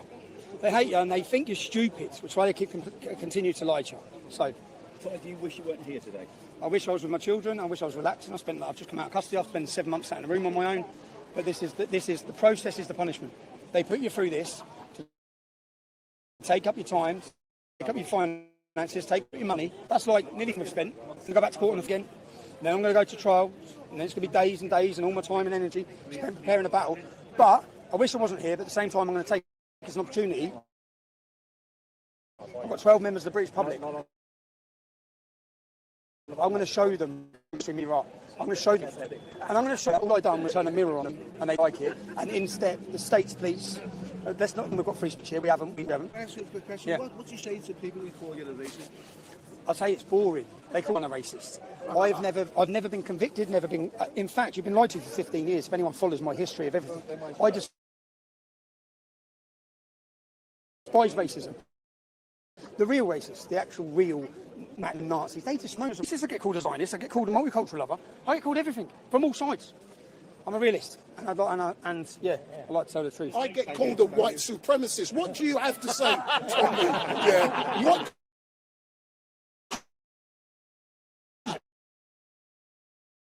What do you have to say about this to you? From Piers Morgan. Forward to embarrassing Piers Morgan. Yes.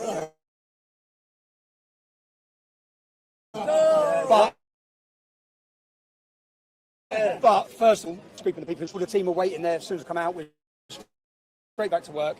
But I'm now going to take some time. I've got a big interview this weekend with someone. And then when we're doing off? As soon as you're back. As soon as I'm back doing Liam Tuff's podcast. And then I'm going to take some time, man. I'm going to take a few weeks. Yeah? Don't forget to tell everybody you chose the jury. Yeah. You had the option. A man of his word. He's always said it. I chose the jury. He chose it. Message me, I want to read.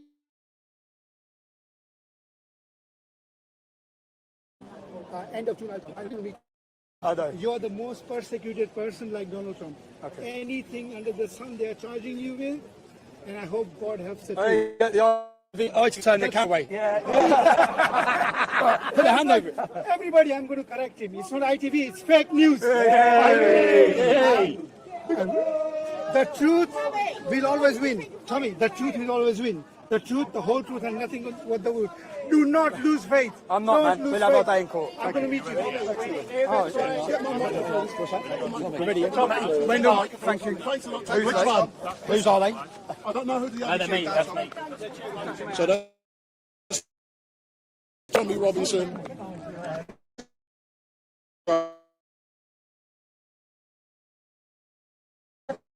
We've got some amazing, and there's this, isn't there? Oh, Tommy Robinson. So as you can see, we are Urban Scoop. This is Tommy Robinson's Urban Scoop. So I'm Wendell, pleased to meet you, sir. So all I can say is thank you very much for watching. I've actually got to go off and do a funeral now. Live streaming a funeral. It will not be on YouTube because I do not do that. I do that every... Right, just going to close the stream down here, guys. Just want to thank everybody for coming on and watching that. I think that was, well, just let me know you can hear me there, guys. Yeah, I think that was a very, sounded like a very fair result for the judge. The thing that does worry me about this, and again, I always try and look at the bigger picture very quickly. Sometimes I get it wrong, sometimes I get it right. But one of the things that does worry me is the fact that the Crown Court trial is going to be in Southwark Crown Court, and I don't really know where Southwark is. It's somewhere in London, but it is a Labour stronghold, and that would worry me. Is he going to get 12 of his peers? In other words, you know, you can have a jury trial, and is that, have they maybe deliberately gone for Southwark to try and get a judgment out of people that would be not sympathetic to his views? I think that's a question that we've got to ask. Again, I mean, it seemed very well natured out there, like these court cases always are. I mean, there's never any trouble. This is the thing about the events that we've done since, I think, probably 2018. Again, there was a little bit of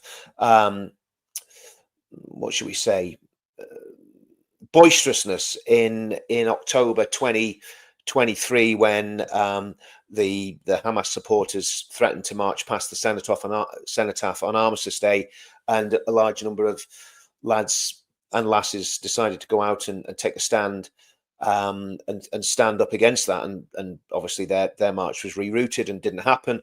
So, you know, that had to be done. But the events that we do now are very family friendly.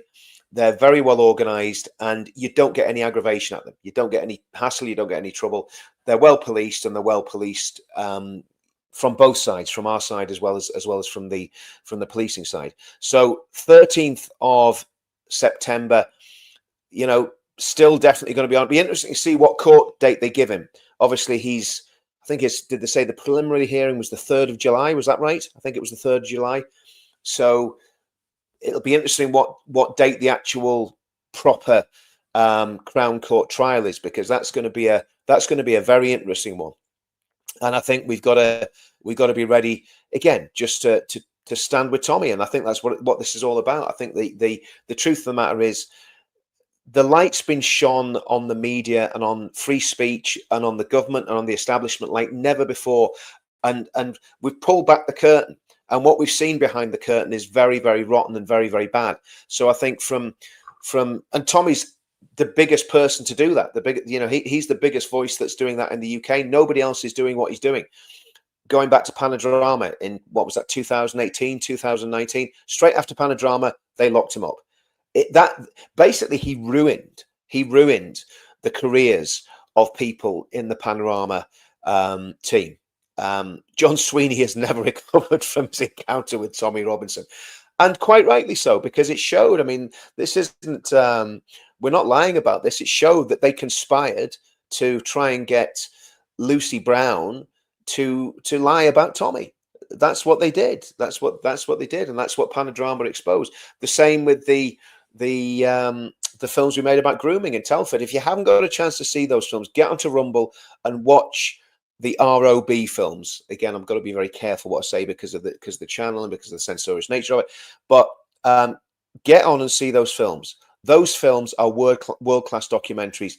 It took us 4 years to produce them, and they're absolutely world-class. And I mean, I was involved with the first 3 or 4.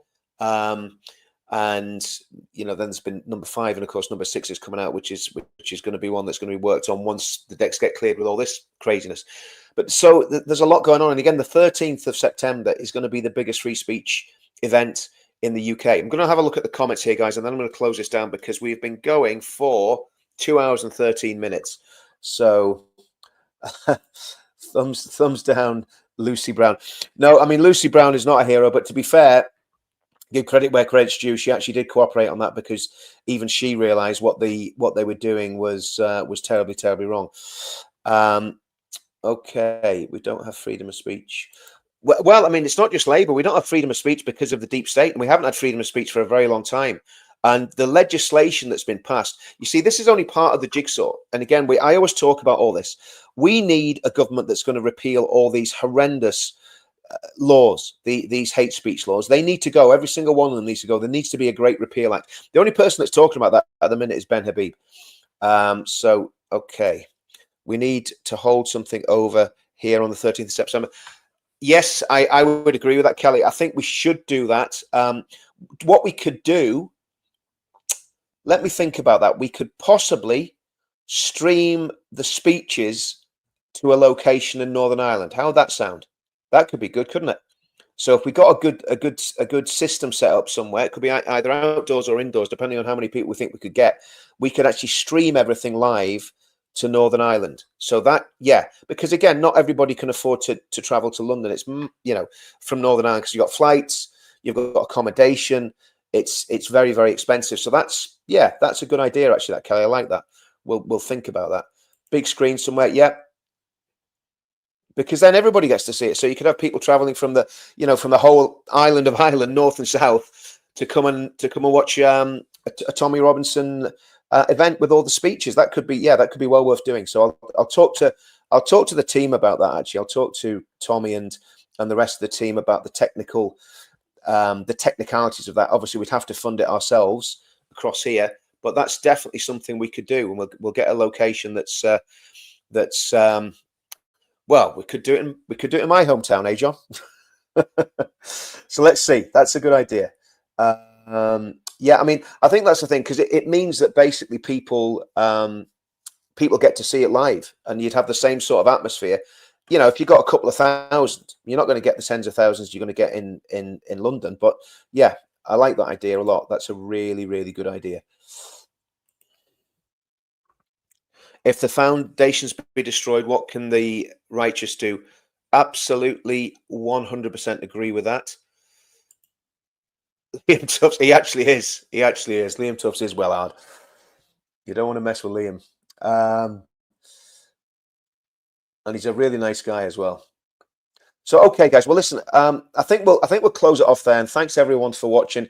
If you haven't done so already, subscribe to Tommy's new channel. Well, not new channel. His reinstated channel, which would be great. I'm going to put my channel up here as well, just in case you haven't got there already. But I want people on Counter Media, the Counter Media YouTube channel, because I do want to build up and get a better internet connection, as somebody said. I can't remember who said it, but somebody said it in the comments. Get a better internet connection, Richard. So I do want to do that. But let's see if we can get this. Share this. Hang on. Right. Just bear with me, guys.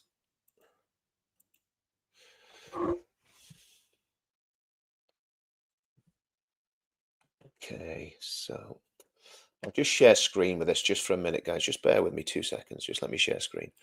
Got the channel up there now. Share screen, Counter Media, share.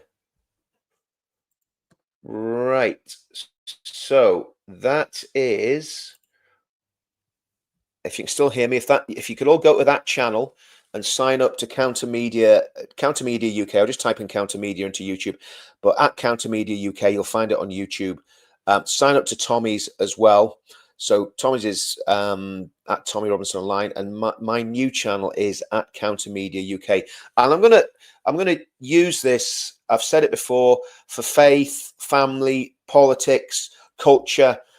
It's not going to be, you know, sort of on the street news. A lot of it's going to be comments, a lot of it's going to be interviews. But obviously, as we develop, we can do more and more as we get, you know, as it becomes more of a business model, and we can actually finance having people with cameras in different areas doing different things. So, you know, that's basically what it's about. I mean, you know, again, that's what Tommy was saying when he came out of court.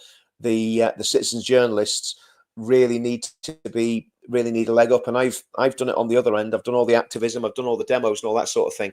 But I think people are enjoying my channel, they're enjoying the content, so I'm going to build it. And you know, I want you guys all to be a part of that. So if you haven't signed up to Counter Media, dive onto Counter Media and let's get as many people signed up as we can. We're up at we're already on about 4,500, maybe a bit more. So, you know, I want to get up to 100,000 in short order.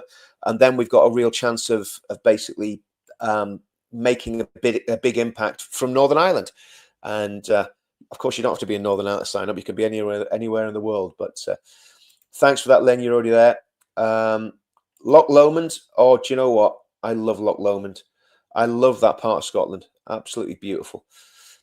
Yeah, so I think what we've got to do, we've got to find ways of wherever we are, being able to do our bit, because not everybody obviously can get to London on the 13th of September. If you can get there, because it's going to be absolutely mega. But I think we should definitely try and find a way of doing things a little bit smarter as well, so that people aren't feeling left out. Because it's far better watching. It'd be far better watching this if you can't get to London. Far better watching this together in Belfast or in Bangor or in Carrick or wherever than watching it just in your house. You know what I mean? So let's see if we can get something organised for that. There might even be, you know, someone with a pub that could get some beer as well. But there you go.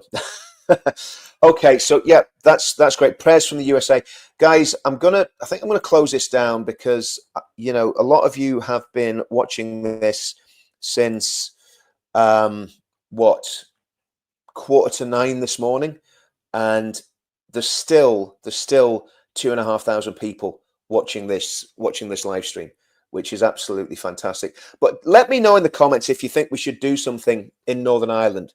If we should try and rescreen this somewhere in Northern Ireland, get a really nice crowd. Of course, we're probably going to get some idiots coming and counter demoing, but if we do it in a in a decent area where we're not going to get a load of idiots, we you know, we should be all right. So we'll have to have a think about that and find somewhere to do it. And yeah, I think that'd be a good idea. So let me know in the comments if you're from Northern Ireland. Let me know in the comments. Barbara Parksmore, do you know what I'm going to do, Barbara? What I'm going to do, right? I've got a website for Counter Media. It's not finished yet, but I'm going to make a page on the website, and I'm going to put it behind like a sign-up wall. So you have to give me your email address, and then I'll give the song away free. How would that be? It's going to take me a little while to do it. So I'm going to basically make that page, get the song, put a couple of different versions on it, put all the other songs on there as well.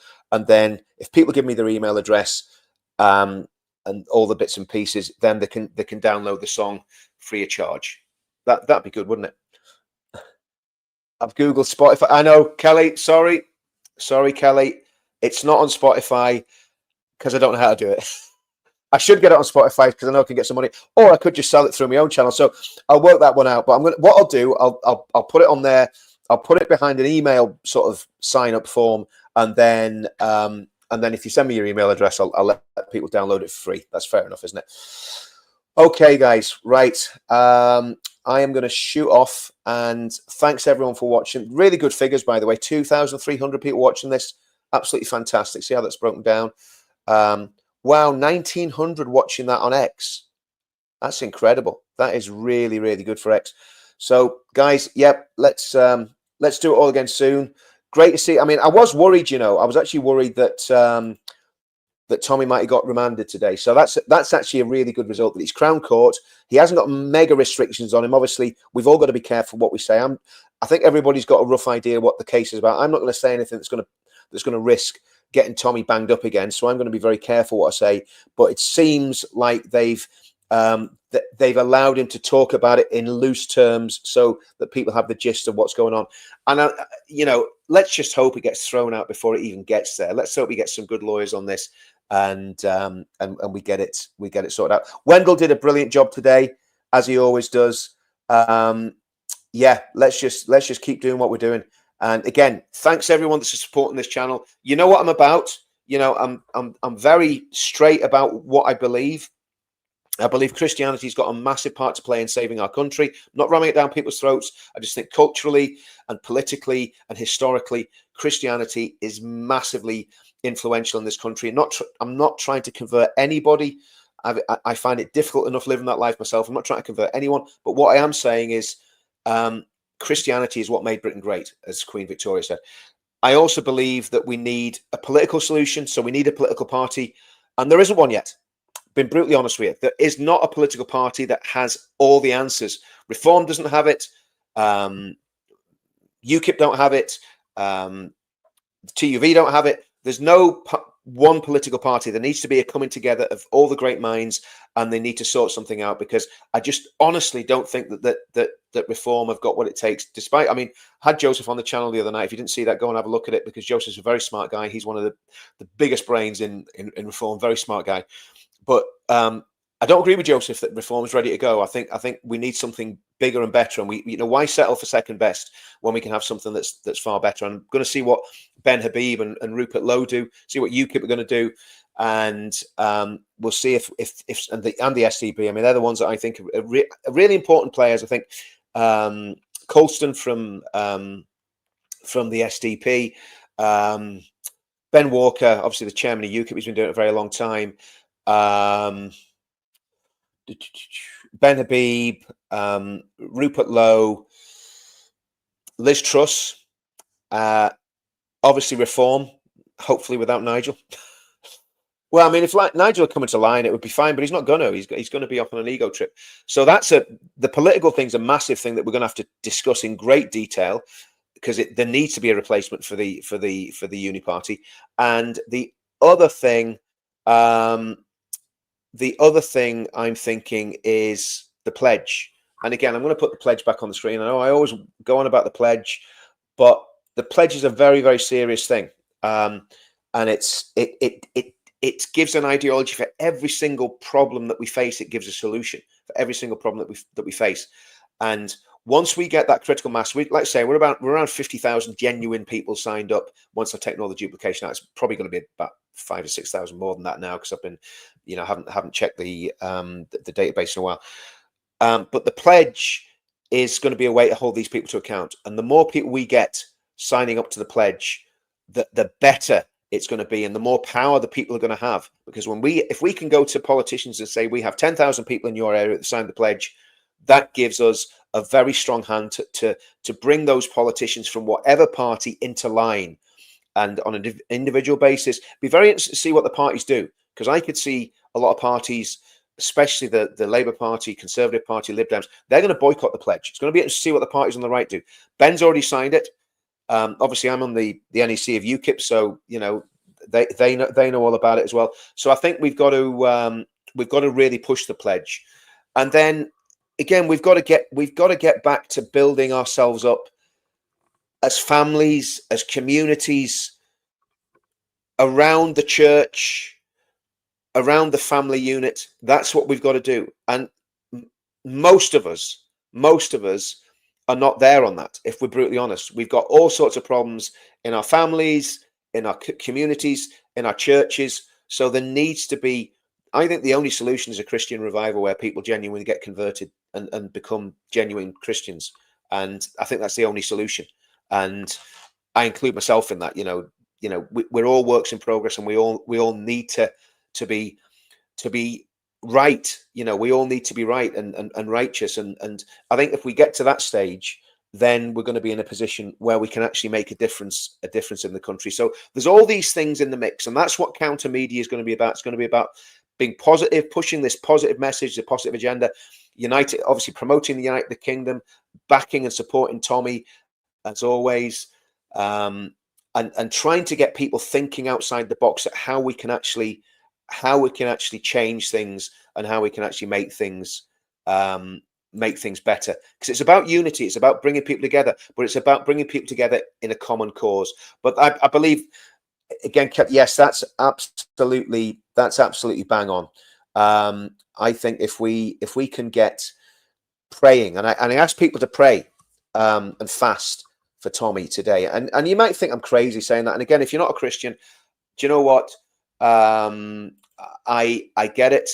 As an English socialist, yeah. Do you know? Listen, I mean, the reality is that's up to you. It's completely, everybody has their own agency and will do what they want to do. But what we've got to do is find what we do agree on, and rally around that. I'm not going to compromise on what I believe, and you're not going to compromise on what you believe. But on the things that we share in common, then we can stand together. So if there's things that we go, there's too much immigration.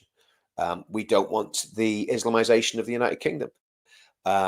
We don't want our children being subject to abuse from certain demographics. If we can unite around all those things, then that's what I'll do. I'll unite with people on that. But I'm convinced that the answer is Christianity. And yeah, I mean, UKIP, Nick's a very devout Roman Catholic. I'm not sure about Ben, but there is, again, UKIP has a core that are Christian, people on the NEC. So that core is there. Ben and Rupert, I'm not sure where they stand in terms of faith, but I know there's a lot of Christian people around them. Same in Reform. There's a lot of Christian people in Reform. And again, probably in the Conservative Party as well, in the right wing of the Conservative Party, because that was what seems to be happening. There seem to be people of faith having very influential positions in this. And again, look, I mean, there's a lot of people have been speculating about Tommy when he came out of prison. I don't like speculating about other people's faith because it's between them and God, right? But what I do know about Tommy is he's not opposed to it. He's not opposed to it. And at every single event he's had Christian speakers on the platform and Christians leading the music. And it's been kind of like a big open air Billy Graham crusade to a certain extent. Okay. So this is all good. It's all really positive. We know that the deep state is going to come against us. We know they're going to attack and try and stop what we're doing, but we've got to keep going. We've got to hold the line. And, believe you me, I have had, I'm not on a pity party. I'm really not, but I've had the most difficult year of my life without a shadow of a doubt. My whole family has bereavements, sickness, all sorts of stuff. It's been a very, very difficult year for my whole family. And I know a lot of other people, have been suffering as well. But at the end of the day, we've got to push on. We've got to keep going. We've got to keep pushing forward and not give up, not back down. And again, I find Tommy very, very inspirational, because he's come out after 7 months in prison, and he's not just gone, oh, I'm going to go on holiday for a few months here and just chill out. He's straight back at it, fighting. No messing about, straight back there. And Sheila, I really appreciate that. It's very, very kind of you. I really, really appreciate it. And look, I need prayer. I'll be honest with you. I need prayer. I need prayer support more than anything. That's the biggest thing that I need right now. And I massively appreciate that. Yeah. Well, guys, okay. Let's wrap this up. Do you know what? I don't like wrapping up when there's still 2,500 people watching. But so let's just summarize. So Tommy's going to be in Crown Court, which is what he wanted. He's not been remanded, which is fantastic news. I'm worried about where he's going to be in court. That does worry me. Is he going to get a fair trial? We'll find out. Time will tell. Oh, look at that. Brilliant, Maureen. Brilliant. Yeah. Yeah, absolutely. Absolutely. Oh, thanks very much, Barbara. That's really, really kind of you. Very, very kind of you. Well, she would. And she, my mum was a very, very, just a very loyal, the most loyal person. Her and my wife are the most loyal people that I know.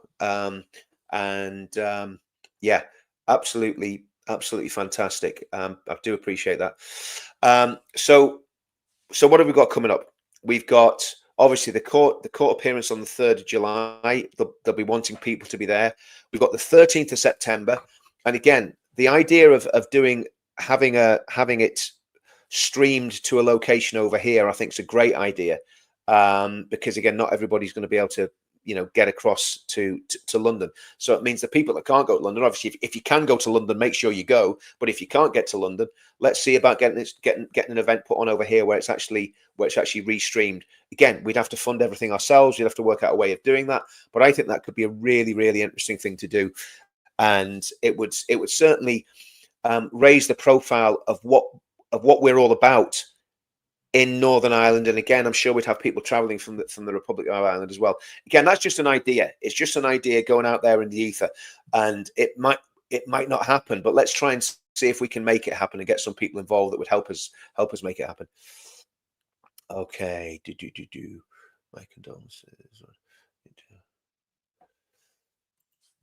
Oh, I appreciate that, Knights Templar. People in the spirit world always with you and what's going. Yeah, do you know what? I absolutely believe my mother's looking down from heaven and probably shaking her head a lot of the time, going, "What are you doing now, son?" Get the pride lights on. Let's have a look. Let's have a look. Now, this is not to celebrate Pride, by the way. This is to celebrate the rainbow, which is God's covenant. No, it's not working. We'll do that. We'll maybe do that tonight when we're on Paul Thorpe's show. Okay. For God so loved the world that he gave his only begotten Son, that whoever believes in him shall not perish but have everlasting life. That is the central theme of everything that we should be doing. And for many years it was with me. And again, I'm glad I'm getting back to that. It's, I kind of had a bit of time when I wasn't living that life, but God's been very kind to me and has allowed me to come back.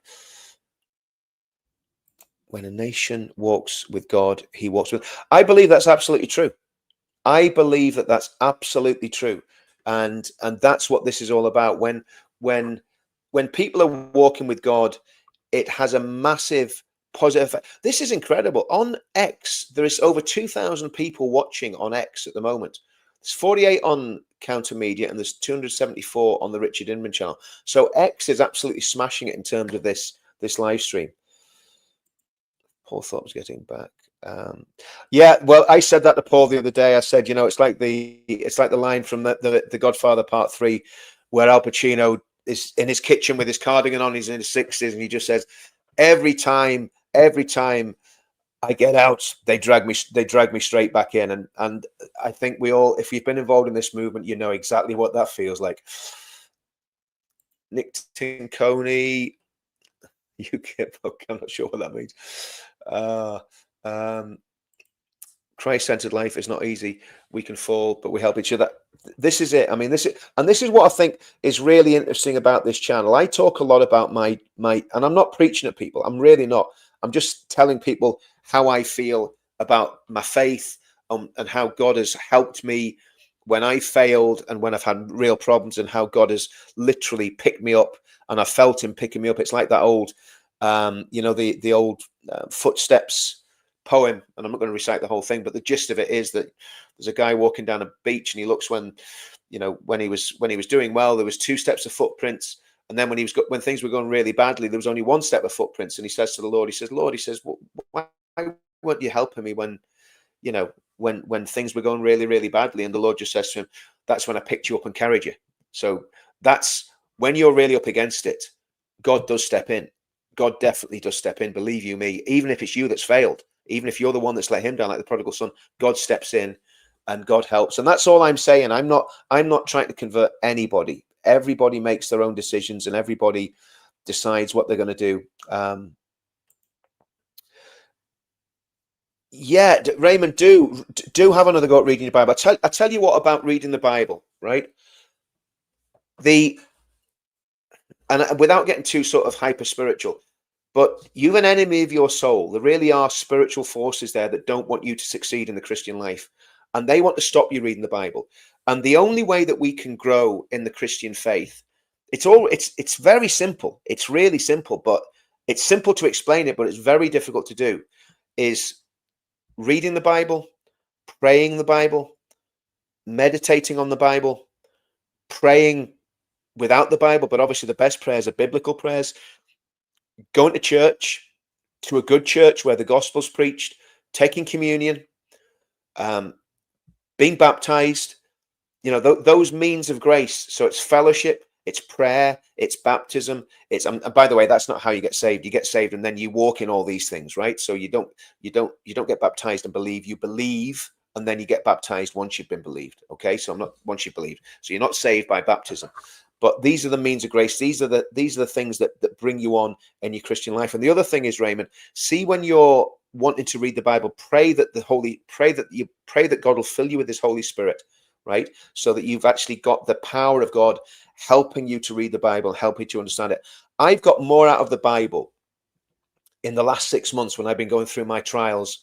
I've got more out of the Bible in the last 6 months than I have in the last 20, however many years it is, because it's become a personal letter from God to me now. Whereas before it was a book of doctrine, it was a book of ideas, it was a book that, that I thought, well, this is amazing, that, what God's done. But now I'm getting real answers to real problems and real answers to prayer as a result of reading the Bible. And, so persevere with it, Raymond, and anybody else that's watching this, persevere with what you're doing, because well, do you know what, you're at the end of Deuteronomy, so you're going into Joshua and then you're going into Judges. They're good books. In fact, the whole Bible's a good book. But I mean, I know it's kind of in Leviticus and somewhere around Numbers, there's a lot of stuff there that you're going, you don't really, even after how long have I been stumbling in this Christianity? Since 1996, so however long that is, nearly 30 years, isn't it? 29 years. So, but I still find I struggle in Leviticus, Numbers. Exodus is good because it's a really sort of bouncy story. Then it's just all the laws. I mean, they're just but they're there for a reason. They're there for a reason, But keep going, because you've got Joshua, Judges. And then, of course, all the stuff about, then you got Ruth and you got all the stuff about David and 1st, 2nd Samuel and 1st, 2nd Chronicles, or is it 1st, 2nd Chronicles? Oh, Anyway, you know what I'm talking about. Just get stuck in. Yeah. What's this one? If you just get stuck on the Bible, try other translation. Yeah, that's a good idea as well. Yeah. I mean, I read the King James Version, but I also read the English Standard Version. I read the NIV. I read the New King James Version. Because they've all got they're all based on pretty much the same text and the same family of texts, but they've got slightly different nuances and the slight difference in the way they're translated. So it's good to, and have good Bible commentaries. Matthew Henry, a really old Bible commentary, but if you can get past the archaic language, there's some really, really good stuff. Yes. Well, get into Judges. I mean, my goodness, there's stuff in Judges that's like a Tarantino movie, my goodness, so there's some well, that's true. I agree with that. I love the King James version. That's why I mainly read is the King James version, actually the New King James at the minute I'm reading, but yeah, it is all about Jesus. Absolutely agree with that. Absolutely 100% agree with that. So yeah, again, on the Christian side of things, one of the things I'm going to try and do is create a website with some very basic Christian teaching, and I'll be sharing that on Counter Media, and I'll be sharing it on my YouTube channels. I'll probably set up a YouTube channel for it as well, so that we can together just go, okay, well, what are the basics of Christianity? So people probably need to know the 10 Commandments. They probably need to know the Sermon on the Mount. They probably need to know John 3:16. They need to know about the atonement. They need to know about what Christ came to do. They need to understand that Jesus Christ is God and fully man, and all those things that are really quite complicated, but are actually quite simple as well, but difficult to explain to people. They need to know about the atoning sacrifice of Christ. They need to know about the resurrection of Christ. So I'm going to do something along those lines. And I'm not going to stop the political stuff, and I'm not going to stop opposing all the dreadful stuff that's happening and what the globalists are doing, because this is a battle between light and darkness. And if you're on the Tommy side of things and you're on the Reform, UKIP, SDP side of things, you are on the right side of history. And I do believe that God's with us. We're not racist. We're not going against people because of the color of the skin. But what we are rightly concerned about is losing our Christian culture, losing our heritage, losing our Englishness, losing our Ulsterness, if Ulsterishness or whatever it would be, losing our Irishness, losing our Scottish identity. So all those identities have been watered down. Even regional identities have been watered down, and we've got to fight back. And I think the best way of fighting back is with faith, with activism, with politics, with street demonstrations, with protests. It's all of that. It's everything. It's the whole lot. But I think the most important thing is this: is basically coming back to the Lord, and as a country and as a state and as a nation. And Alex Phillips got baptized on Monday. Absolutely amazing. Maya Tusi got baptized, and Russell Brand. Whatever people think about Russell Brand, and I don't know what he has done or hasn't done. He's pleaded not guilty, right? And he is claiming to be a Christian, and the things I've heard him say seem genuine. And I know a lot of people wouldn't agree with me on that. I don't care. I'm looking at Russell Brand saying he's taken a stand for Christ. He's taken a stand for Christianity. I totally agree with that, Steve. I totally agree with that. I mean, listen, let's get it right. Sinn Féin are vile. It's just simple as that. They are a vile, Marxist, internationalist, Hamas-loving, vile, disgusting organization. Simple as that. I don't know how anyone can vote for them. I mean, if you're a nationalist, for goodness sake, vote for the SDP or something. They're not much better. But I mean, at the end of the day, or what's the other the Republican Party that's very, very Catholic, Antu or something like that. Vote for something that's actually reflects your beliefs. How anyone can vote for Scum Féin, I honestly don't know. And what are they? I mean, what we know they're louts and touts. That's what they are, louts and touts. Disgusting party, disgusting. Anyway, I know there's not much love been shown there for Sinn Féin, but there you are. It's a long running hate. No, I don't hate them. I don't hate the people. But I do know that they're wrong uns, and I think they've got to be called out as wrong uns. And the fact that we've got a Sinn Féin First Minister is shameful on the people of Northern Ireland. What have we done? How have we allowed that to happen? And we've got to really push back against that. And of course, when you push back against that, we're gonna have problems.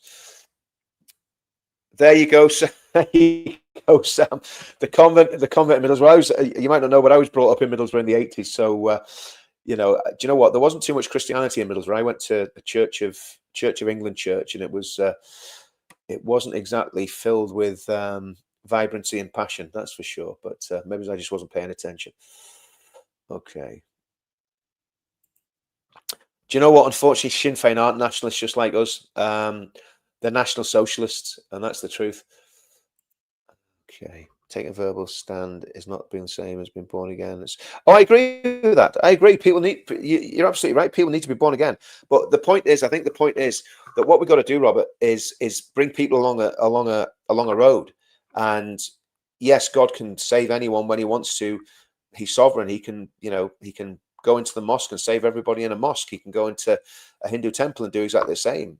God can do whatever He wants to do. But the reality is, people need to be taught. They need to be taught the basics. They need to be taught why Christianity is a good idea and why it makes sense. And I think that's, I'm not in any way departing from believing in salvation by faith and believing that people need to be born again and regenerated. I absolutely believe that, 100% believe that. But the problem is we're so far away in terms of what the understanding that people have of Christianity in the UK. Northern Ireland's probably different, but in the rest of the UK, we're a very long way away from people being in that position. Yep, totally agree with that as well. Okay, let's have a look. There was a comment in there which I found quite interesting, I think, about what I'm trying to do. Oh, here we go. Yeah, Sheila, there's probably a lot out there, but I think ours is quite unique, and its identity is going to be patriotic, and that can be, you can be an Irish patriot. We're quite, when we do our events in Belfast, we're quite happy for people to come there with Irish flags, with tricolors. We stand there with the Union flag. They stand next to us with tricolors.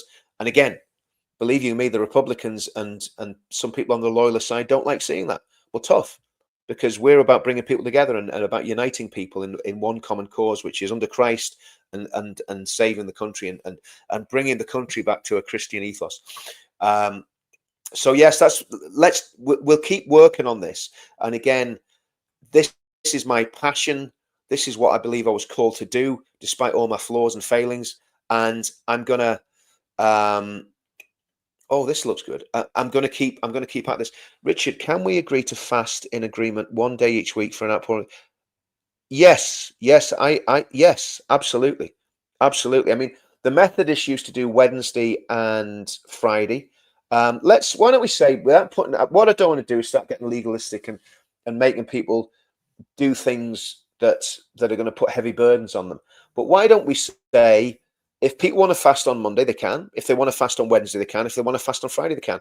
If they want to miss one meal, that's fine. If they want to do 24 hours, that's fine. If they want to just fast from a certain habit or whatever, that's fine. Give up smoking for a day, give up vaping for a day. But yeah, let's set those days apart, Monday, Wednesday, and Friday, where people, if they want to, can fast. And if we all know that we're all praying and fasting together on that day, and again, I think we had the movement into that. We had that we want to see the movement well and truly converted. We pray for Tommy. We pray for his journey with faith. We pray for all the other people that are influential in the movement, that God's hand is on them, and God's hand of protection, but also that God saves them and people get converted. And people like me that were backslid and come back to the faith, because all of that stuff's really, really important. So, and again, what I don't want to do is put myself up as some sort of spiritual guru, because I'm not a pastor. I used to preach years ago. I'm not a preacher anymore. This is what I'm called to do, is to encourage people and to help people and to say, look, let's do this, and let's get together. So Southpaw, let's do Monday, Wednesday, and Friday. You don't have to do all 3 days. You could do one day. You could do all three. You could do 12 hours. You could do 8 hours. You could do 24 hours. And it's between you and God what you do. But let's set those days apart, that if people want to pray and fast on those days, that they absolutely can. And I think it's good if you can get together with people, if people on the channel, are close to each other in geographically, I don't know how you find that out, but if they are, and people are corresponding with each other, find out where you are and meet up for prayer, or do it online. I do an online prayer meeting with some friends of mine once a week, and we're from all different parts of the country, so I think, yeah, that's probably the best way to do it. Do it online, do it on a Teams meeting or something like that, where you meet together and pray on Teams. So yeah, I think that's a great idea. Okay, right. guys, I really am going to go now because I actually need to do some work to try and earn some money. No, I agree with that, Lynn. I agree. Absolutely, nobody should be ashamed. And I'm not ashamed of the gospel. I never will be. I mean, I know what I am, but I know what Jesus is. I was talking to someone the other day, and we're saying, you know, you take one look at yourself and you take 10 looks at Christ, because you look at yourself, you end up in despair. Yeah, or I do. But you look at Christ and you go, do you know what? That's what it's all about. It's all about him. And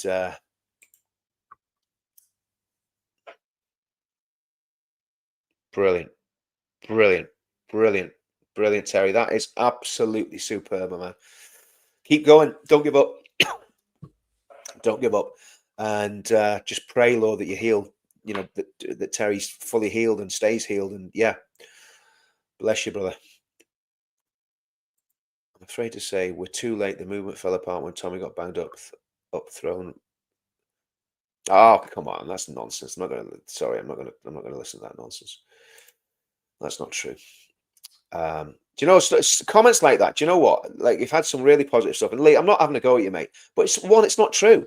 It's absolutely, you're talking about stuff that is absolutely untrue. Do you know what I mean? I mean, you spelt. I know who you were talking about, but it's not true. So don't put stuff on there that you can't back up. You know, and I'm not being nasty, but it's not. It's just not true, mate. Yeah. Okay.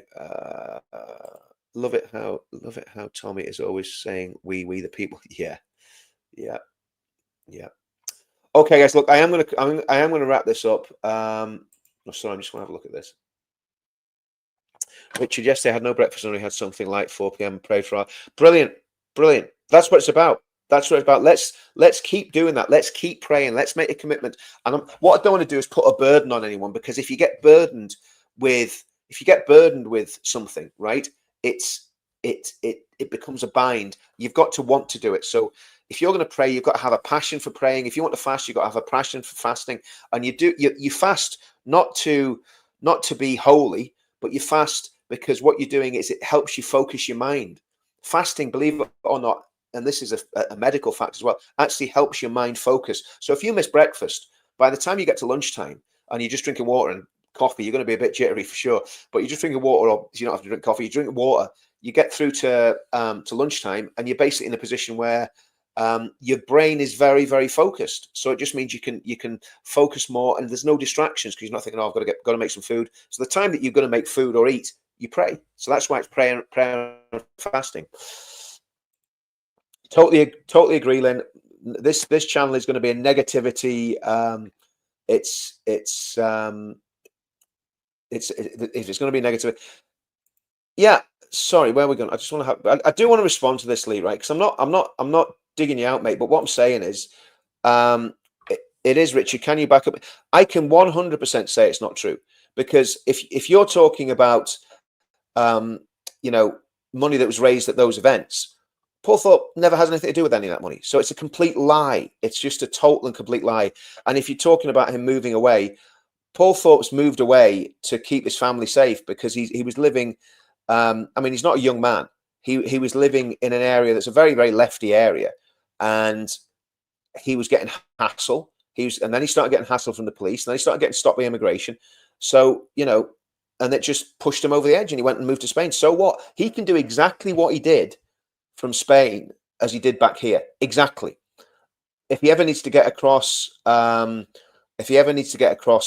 the UK, he can get across the UK. Okay, super chats. Let me just explain about super chats, right?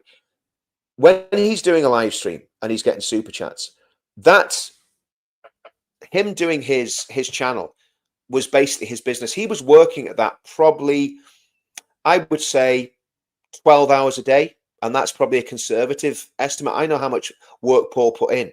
And I'm not here to justify Paul, but I am going to justify him, because I know that, one, he didn't make a massive amount of money out of super chats. I know how super chats work. And believe you me, you'd have to have literally thousands of super chats every single day to get any decent money, because YouTube takes a chunk, the taxman takes a chunk. You know, if you're getting a £5 super chat, you're probably getting maybe £2.50 if you're lucky. So it just doesn't work like that. So no, I'm sorry, you know, Lee, I'm not going to have people digging Paul out. He's a mate of mine, and that's just the way it is, mate. And I'm not going to fall out with you about it. But I just call a spade, and it's the same with, I've stuck up for Tommy for the past 8 years, and I'll stick up for Paul as well. If I've got someone's back, I've got the back, and that's it. But anyway, enough of that. So yes, Paul's a great guy. Yeah, exactly. That's kind of summed it up really pretty easily. Okay, right, guys, I am going to go here because I think it's been a really good thing. But let's first of all try doing this Monday, Wednesday, and Friday. If you just pick one day or do all three, it's up to you. Total liberty. Don't feel that you have to do this, that, or the other. The Methodists, as far as I remember, John Wesley used to fast from the evening before until I think about 3 or 4 o'clock in the afternoon. So they didn't do a 24-hour fast. They did, what's that? I don't know, 16, 18, 20 hours, whatever it is. But if you want to do a 24-hour fast, do a 24-hour fast. If you want to do 3 fasts a week, do 3 fasts a week. If you just want to do none, that's fine. But I think it's a good idea that we say we'll do those. And then let's look at this. Let's obviously try and get to the 13th in London if we can't. But if we can't get to London, let's see if we can get something organised over here. And I'll speak to Tommy and the team about that. They may not want us to do it, but I think it's a good idea. Oh, okay. I'm going to play. Now, you got to remember the internet has been really glitchy. But I am going to play the song. And I am going to put this behind an email wall within the next few weeks on my website. So stand by for that. But let me get the song up first, see if I can do this right. So just bear with me for a couple of seconds, and everything's really frozen. It's really glitchy at the minute, but let's see. Okay, don't know if it's going to work here, guys. Let me have a look.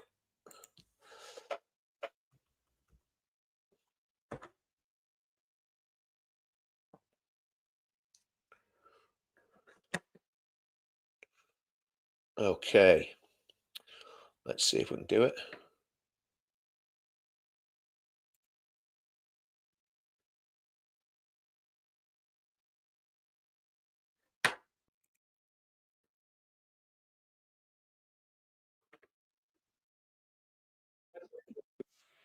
Stand by here, guys.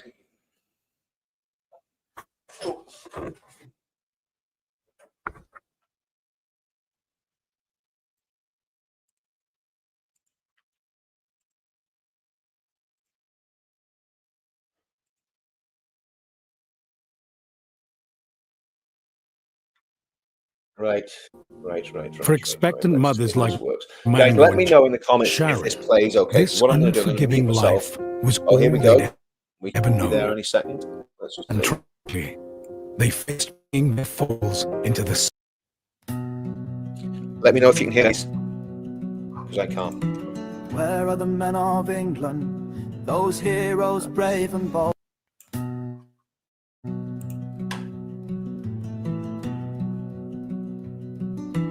Where are the men of England, those heroes brave and bold? Where are the men who bled and died in foreign wars untold?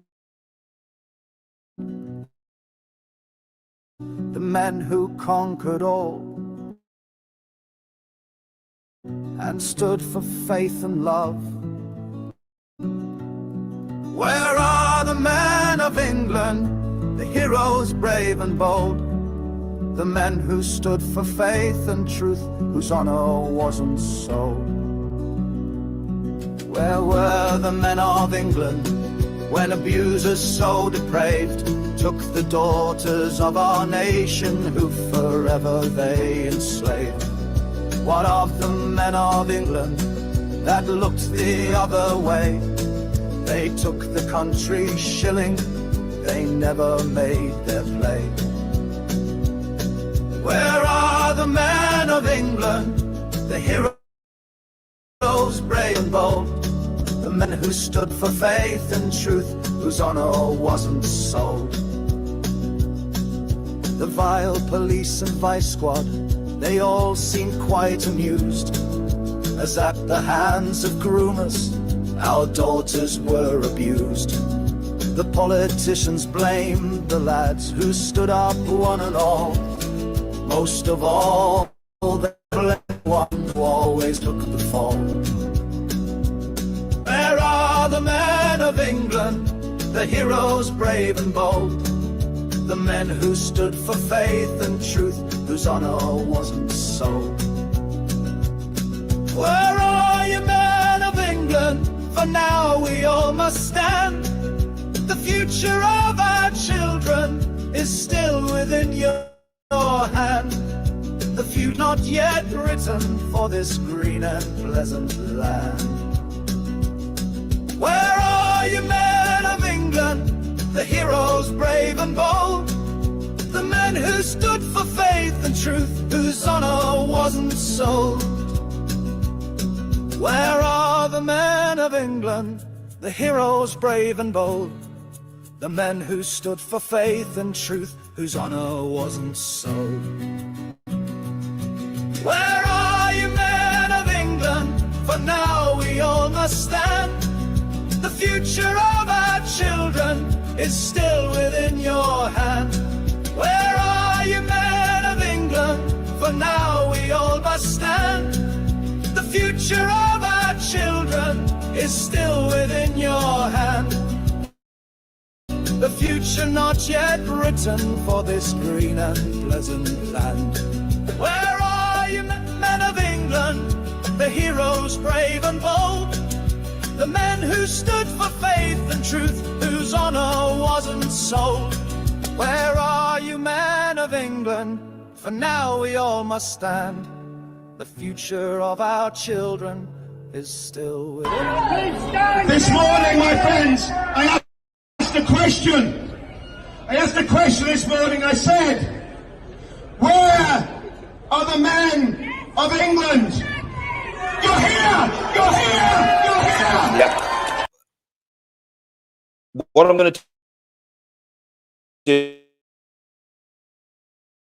do, guys, the website will basically have all I want is an email address, and if you give me your email address, so I can keep in touch with you, because I'm always paranoid about these channels as well. I'm always paranoid that if we basically get a big following on Twitter, X, whatever they call it now, YouTube, and we're making a difference, that the deep state will go to those channels and put pressure on to pull us off. Now, pull us off the channels. So basically, what I'm going to do is I'm going to set up a page with the song on it and some other songs, and there'll be an email address there. That just all you've got to have to do is give me the email address, and you'll get access to the page, and we'll give you the music free of charge, and there maybe be a donate button, something like that there, so you can, if you want to help us out in that way, that'd be fine. But I'll not be charging for the songs, because to me it's a public service doing those songs. I want people to listen to them because I think they are really good. There's some Christian songs there. There's ones about the pledge. There's ones about there's a couple of different versions of the Men of England. So promise you, I'll get that done. It'll probably take a couple of weeks because I've got loads and loads of other stuff that I need to do as well. But yeah, right? This is me. I'm going to go. So if everybody can like and subscribe. Twitter, there's loads of people watching this on Twitter. If you could follow me on Twitter, if you're not following me already, that'd be great. If you're not following me on Twitter, just follow me. If you're not following me in Counter Media, please subscribe to Counter Media, because I want to get that channel really strong. And obviously the Richard Inman one, that's fairly strong anyway. I've got about 45,000 on that now. 20,000, pushing 20,000 on Twitter. And then we've got some bits and pieces on Facebook, but I'm not really officially allowed on Facebook, so less said about that, the better. Okay, right, guys. Well, listen, that's great. I'll see you all soon. Have a great day. Good news that Tommy's out. Make your plans for the 13th, and let's just keep fighting. And remember, let's do some prayer and fasting as well. See you all soon.